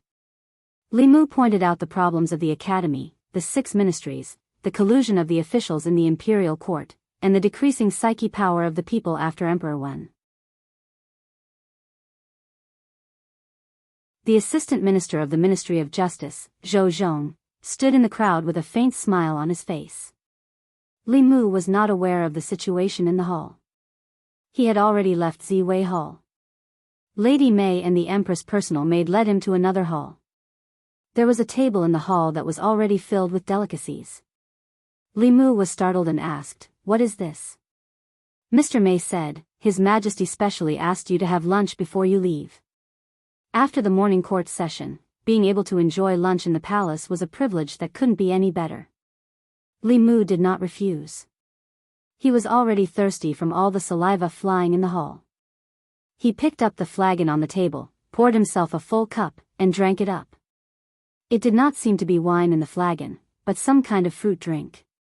It even contained rich spiritual qi. One sip was equivalent to half a spiritual jade absorbed by Li Mu. After he sat down, he looked at Mr. Mei and the young maid standing aside and said, "Don't just stand there. Sit down and eat with me." Mr. Mei shook his head and said, "You eat. This is a gift from His Majesty." Since they did not want to, Li Mu did not force them. There were many rules in the palace, and they must know better than him. Mr. Mei remembered something. He pointed to the young maid and said to Li Mu, "Her name is Shengguanli. She is His Majesty's personal maid and also one of the commanders of the internal guards. All the internal guards in the palace are under her command. You are on duty in front of the hall, so you are also her subordinate. If you have any problems in the future, you can go to Commander Shengguan." Shengguanli's initial prejudice against Li Mu had disappeared without a trace. She looked at Li Mu lightly and said, "Just call me boss." Li Mu saluted her with his fists and said, "Greetings, Commander Shengguan." Shengguanli glanced at him and left. The word boss had a special meaning to him. Li Mu would not call her that casually. This Commander Shengguan was at most a few years older than him, but she also had the cultivation of the fifth realm. It must be because she was the Empress' personal maid. Her Majesty the Empress was so generous. If she could become her personal little jacket, she would definitely receive many benefits. She was able to advance to the creation realm at such a young age. Sooner or later, Li Mu would replace her position and become the Empress' closest jacket. Mr. Mei walked to Li Mu's side and asked, "Do you have any conflicts with Ali?" Li Mu shook his head and said, "It was the first time I saw her. But before the morning court, she looked at me with an unfriendly gaze." Lord Mei knew the reason and said, "Maybe it's because you weren't familiar with each other at that time. You're all His Majesty's internal guards and you're his subordinate. You'll get to know each other better in the future." After Shengguanli left, the atmosphere in the hall became much better. Li Mu smiled and said to Lady Mei, "Sister Mei, why don't you sit down and eat with me? I can't finish all these by myself. Besides, I have some questions to ask you. It's not convenient for us to talk if you're standing and I'm sitting." Mr. Mei had to sit down and asked, "What questions do you have?" "Ask away." Li Mu remembered the scene in the court where the Empress was alone and helpless. He asked, "Doesn't Her Majesty have her own confidants in the court?" Mr. Mei said, "Since the time of Emperor Wen, all the officials in the Great Zhou, except for the imperial censor, came from the 4 academies. Even the emperor could not violate the rules set by Emperor Wen. The officials from the 4 academies were united in the court. As long as this rule was not abolished, it would be difficult for Her Majesty to have any confidants. Most importantly, Her Majesty did not want the throne, and she did not want to cultivate any confidants. If it were not for the conflict between the old and new parties, which has affected the psyche power of the people of the Great Zhou and hindered the condensation of the Emperor's qi, Her Majesty would not have cared about them at all." Li Mu remembered that Mr. Mei once said that the Empress did not become the Empress by her own will. She was just a transition for the Zhou family to take over the court. If she really wanted to take power, her strength was enough to suppress the entire court, even with the restrictions of the academies. In this world, all the intrigues and schemes were not worth mentioning in the face of strength. This was also the only reason why the Empress did not encounter any resistance when she inherited the throne, even though her surname was Zhou. Even the Shao royal family acquiesced to it. Li Mu asked curiously, Does Her Majesty want to pass the throne to the Shao family or the Zhou family in the future? Mr. Mei shook his head and said, I'm afraid only Her Majesty knows about this. Let's not ask more. She looked at Li Mu and said, You are much braver than I thought. Most people can't even stand steadily in front of hundreds of officials for the first time, let alone point at their noses and scold them like you. Just now, you finally helped Her Majesty vent her anger. Li Mu did not care at all. He said, I have Her Majesty behind me. What am I afraid of? Mr. Mei patted him on the shoulder and said, Don't worry. As long as you are loyal to Her Majesty will not mistreat you. Li Mu's protection of the Empress was based on the fact that she would not mistreat him. As long as the Empress did not mistreat him, he could naturally guarantee his loyalty to her. Flattering her in court and protecting her image were all small things. In the future, Li Mu would use practical actions to tell her that as long as he had enough spiritual jade, there were still many things he could do. Li Mu did not finish the delicacies given by the Empress. Before he left, he also brought some fruits and pastries for Xiao Bai. Mr. Mei said, Let me see you out. This place is very close to the West Palace. You can't wander around. If you offend the concubines of the previous emperor, Her Majesty will be in a difficult position. Li Mu was escorted out of the harem by Mr. Mei. When he passed by Ziwei Palace, he happened to see hundreds of officials coming out of the palace. Li Mu was walking behind.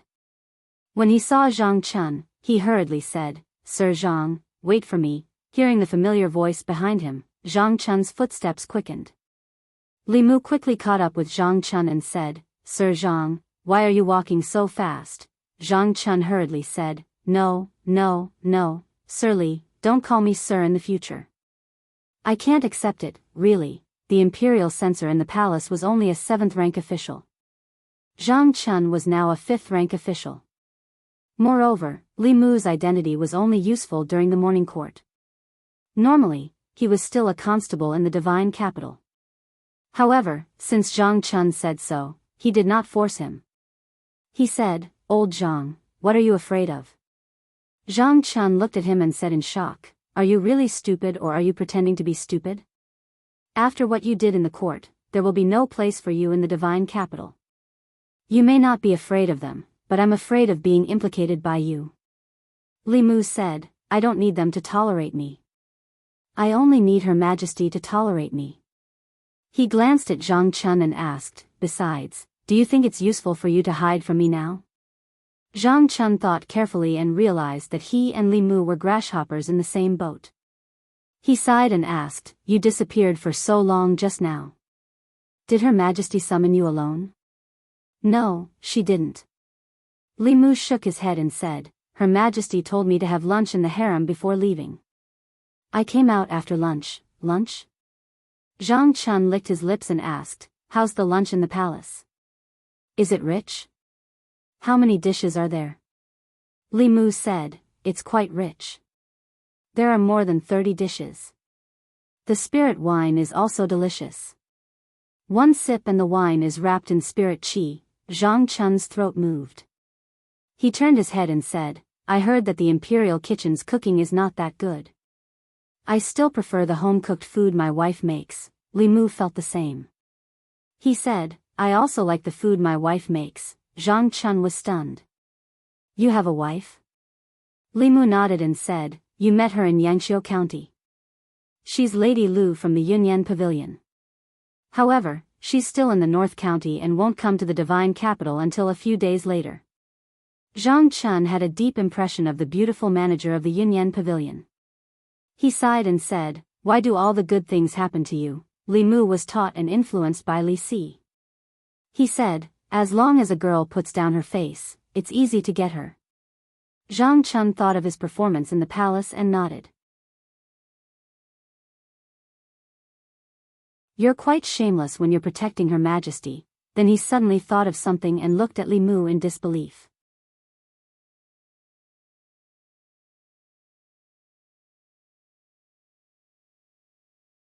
Chapter 247. Zhang Chun suddenly felt that he had unwittingly discovered a huge secret. The empress had ascended the throne for 3 years, but she had never revealed who she would pass the throne to. The Shao clan and the Zhou clan. One was the original royal family of the great Zhou, while the other was the empress's maternal family. According to everyone's guess, after the empress abdicated, either the Shao clan would regain power or the Zhou clan would replace her. The officials in the court would be led by the Shao clan and the Zhou clan, and they would fight for the throne. The only thing they didn't expect was for the empress to have other plans. Why would Her Majesty pass the throne to the Shao clan? To the empress, the Shao clan was an outsider and had no blood relations with her. A married daughter was like spilled water. She was no longer a member of the Zhou clan. What good would it do her to pass the throne to the Zhou clan? The Zhou clan's blood relations with her would become weaker and weaker. Who knew what they would think of her in the future? Instead of passing the throne to an outsider, why not give birth to one herself? Wouldn't it be better for her own children to inherit the throne than outsiders like the Zhou clan and the Shao clan? With this bold assumption in mind, Zhang Chun began to speculate. If Her Majesty wanted to pass the throne to her children, what was the biggest obstacle? The Shao clan and the Zhou clan were nothing to be afraid of. Her Majesty herself was a transcendence expert, a 7th realm transcendence expert. She was the strongest existence in the 10 continents. The legendary 8th realm and 9th realm only existed in legends. The 7th realm was the peak of the world. If Her Majesty insisted on having her way, who could stop her from the Shao clan and the Zhou clan? The only thing that could restrain Her Majesty was the Academy. Not only did the Academy have transcendent cultivators, but the officials in the court also came from the Academy. It would be difficult for Her Majesty to subdue them. That was why Her Majesty wanted to weaken the Academy's position in the court, and why she wanted to reduce the quota for the Academy. Connecting the dots, Zhang Chun knew that he had discovered the truth. The last problem was that Her Majesty had no children. Although she was the crown princess and the empress, it was said that the former crown prince liked men and was only husband and wife on the surface. After ascending the throne, Her Majesty didn't establish a harem. Who did she want to have children with? Zhang Chun's gaze involuntarily turned to Li Mu. Her Majesty's love for Li Mu and her meticulous love for Li Mu was something that even he couldn't bear to see. The answer was obvious. Li Mu was the future empress. Li Mu and Zhang Chun walked out of the palace. Along the way, Zhang Chun did not speak. Li Mu thought that he was really frightened. Just as he was about to turn around, Zhang Chun suddenly looked at him with a face full of smiles and asked, "Your Majesty." No, Li Mu, to be honest, how do you think this official treats you?" Li Mu then said, "It's all right. What do you mean by okay?" Zhang Chun looked displeased and said, "Back in Yangqiu County, I took good care of you. Now that you've come to the divine capital, you've caused so much trouble for me. Have I ever complained?" "Li Mu, you complain every time. It's not important." Zhang Chun waved his hand and said, "You made a big mistake and offended someone you shouldn't have offended. When have I not cleaned up your mess behind your back? Touch your conscience and tell me, have I not treated you well?" Li Mu touched his conscience and thought carefully. He said, "Sir, you've been very good to me." This was the truth. If it were another superior, Li Mu would have been pushed out to take the blame the first time he caused trouble for him. Zhang Chun finally smiled and said, "If you become rich in the future, don't forget my kindness." Li Mu nodded and said, "Don't worry, I won't forget." Zhang Chun let out a long sigh of relief and muttered, "Whether or not this official can move to a bigger residence, whether or not I can have 8 maidservants to serve me, it all depends on you." Li Mu was stunned and asked, "What?" Zhang Chun waved his hand and said, "Nothing, we'll talk about this in the future." After parting with Li Mu, Zhang Chun did not return to the yamen. Instead, he went straight home. Mrs. Zhang was trimming the flowers in the yard. When she saw him coming in, she asked in confusion, "You're not going to the yamen today?" Zhang Chun said, "The morning court was delayed for an hour today. It's almost time for lunch. I'll go back to the yamen after lunch." Mrs. Zhang put down the scissors and said, "You must be tired after standing all morning. Go back to your room and rest for a while. I'll cook." Zhang Chun rolled up his sleeves and said, I'll help you. Mrs. Zhang shook her head and said, You'd better rest. The kitchen is so small that it can't accommodate 2 people. Zhang Chun held her hand and said, Madam, you've suffered. I promise that I'll give you a bigger house in the future. At least 5 rooms. The kitchen must also be big. It won't be crowded for 10 people to stand. Mrs. Zhang patted his hand and said, Such a big house is enough to live in. Many officials in the court don't even have their own houses. Zhang Chun smiled and said, In short, madam, just wait and see. One day, I'll let you live in a bigger house. In the future, there will be maidservants to do the cooking and cleaning. You can be served comfortably by them. Good, good, good. I'll wait for that day. Mrs. Zhang shook her head helplessly and said, Let's not talk about this first. What do you plan to do about E? Zhang Chun asked, What's the matter with E? Mrs. Zhang said, E will be 20 next year.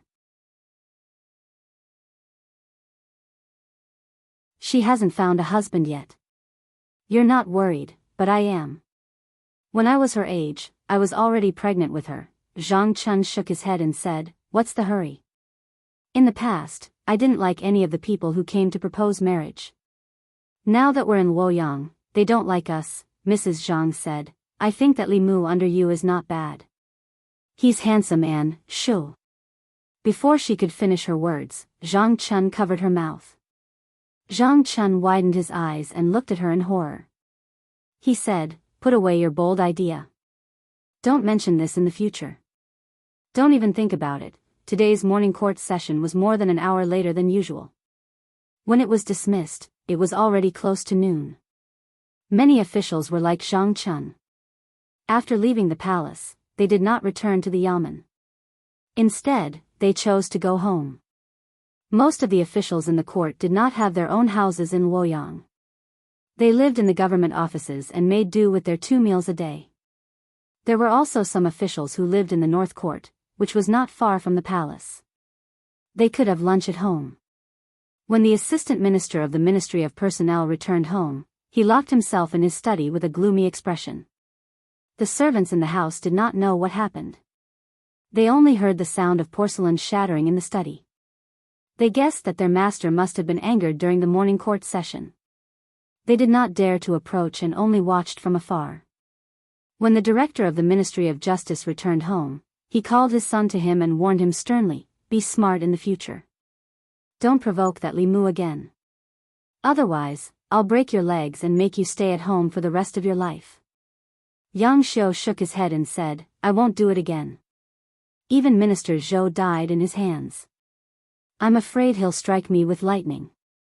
After saying that, he mustered up his courage and asked, Did Li Mu do something big again? The director of the Ministry of Justice said, It's not just something big. He scolded all the officials in the court like they were his grandsons, but no one dared to talk back. People like him who don't care about their lives should stay as far away as possible from now on. The North Court, where the officials gathered, was usually quiet and secluded.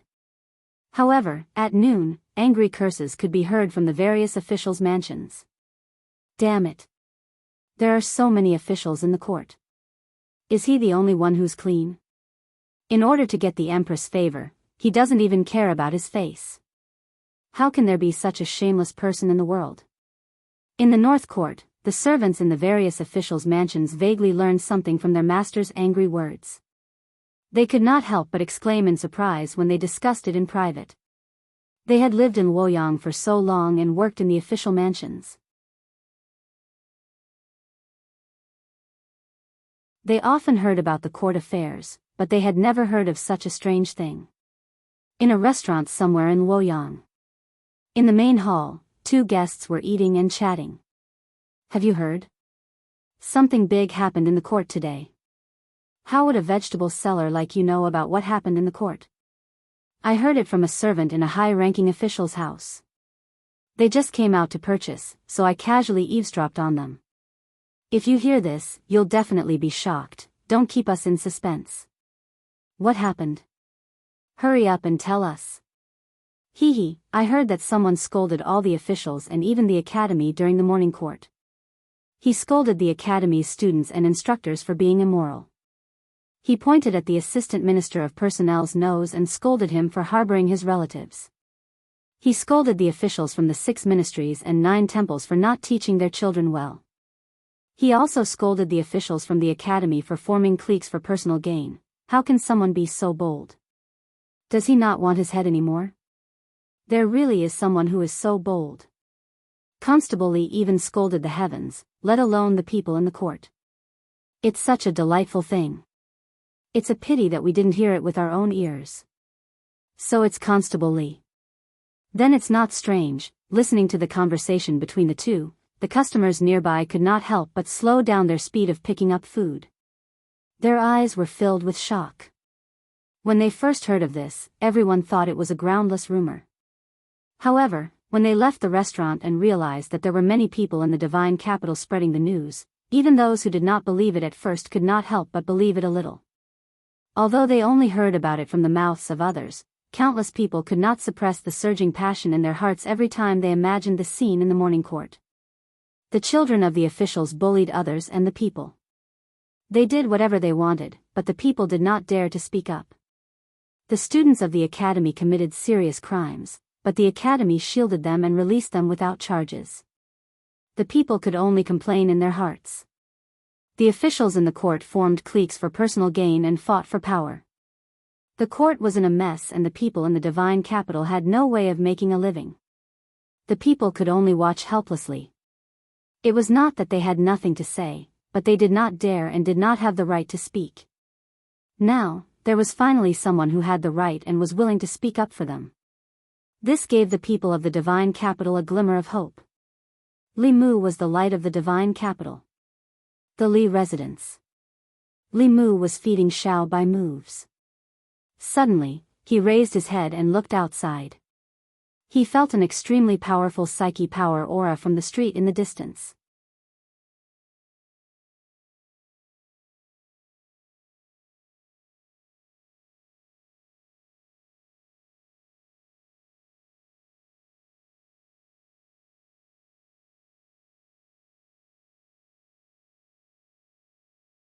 Do you think you can shake the 100 Rivers Academy and force the other academies to give in by punishing Jianghu?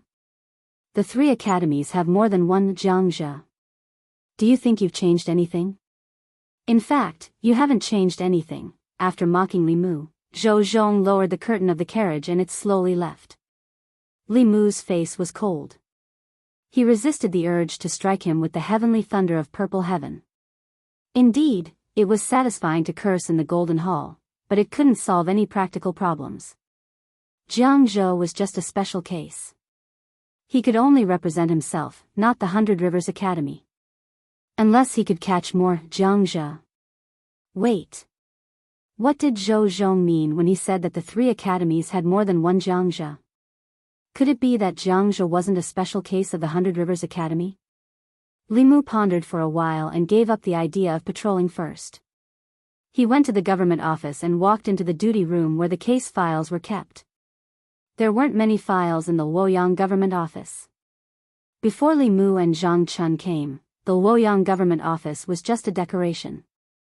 All the big and small cases in Luoyang were handled by the Ministry of Justice. Soon, Li Mu walked out of the government office and went straight to the Ministry of Justice. The Ministry of Justice. When the director of the Ministry of Justice heard the report, he ran out anxiously and asked, "What brings you here, Lord Li?" Li Mu smiled and said, "Lord Yang, I'd like to see the case files of the Ministry of Justice." "Is that okay?" The director of the Ministry of Justice shook his head like a rattledrum and said firmly, No, the Ministry of Justice has a rule that outsiders can't enter the case files of the Ministry of Justice." Li Mu said, "Then can I trouble Lord Yang to check it for me?" The director of the Ministry of Justice hesitated for a moment and asked, "What do you want to check?" Li Mu said, "Similar to Jianghu's case, all the case files related to the 4 major academies." The director of the Ministry of Justice immediately said, "No, the case files of the Ministry of Justice were all made by me. Except for Jianghu's case, there are no cases related to the 4 major academies." The director of the Ministry of Justice didn't seem to be lying. Li Mu thought carefully. It wasn't that there were no cases related to the 4 major academies, but that the Ministry of Justice didn't dare to accept them. Li Mu smiled at the director of the Ministry of Justice and said, "Most of the cases in the Ministry of Justice are handled by Lord Yang. Even if there are no files, Lord Yang should know something about them." The director of the Ministry of Justice shook his head and said, "There really isn't." Li Mu thought for a moment and said, "Lord Yang, you've been working hard on the cases." The next morning at the court, "I'll definitely put in a good word for you in front of all the officials and His Majesty." The director of the Ministry of Justice's heart skipped a beat and cold sweat broke out on his back. This was a threat. This was a naked threat. Li Mu was good at scolding people, but how could he put in a good word? If he was scolded in front of all the officials and His Majesty like the assistant minister of the Ministry of Personnel, how could he have the face to stay in the officialdom in the future? Li Mu asked again, "I'll ask one last time. Do you have any cases related to the 4 major academies?" The director of the Ministry of Justice swallowed and said, "Yes, we do." You're tuning into the Carefree Valley YouTube channel. Don't forget to subscribe and join us on this journey to catch the most captivating stories.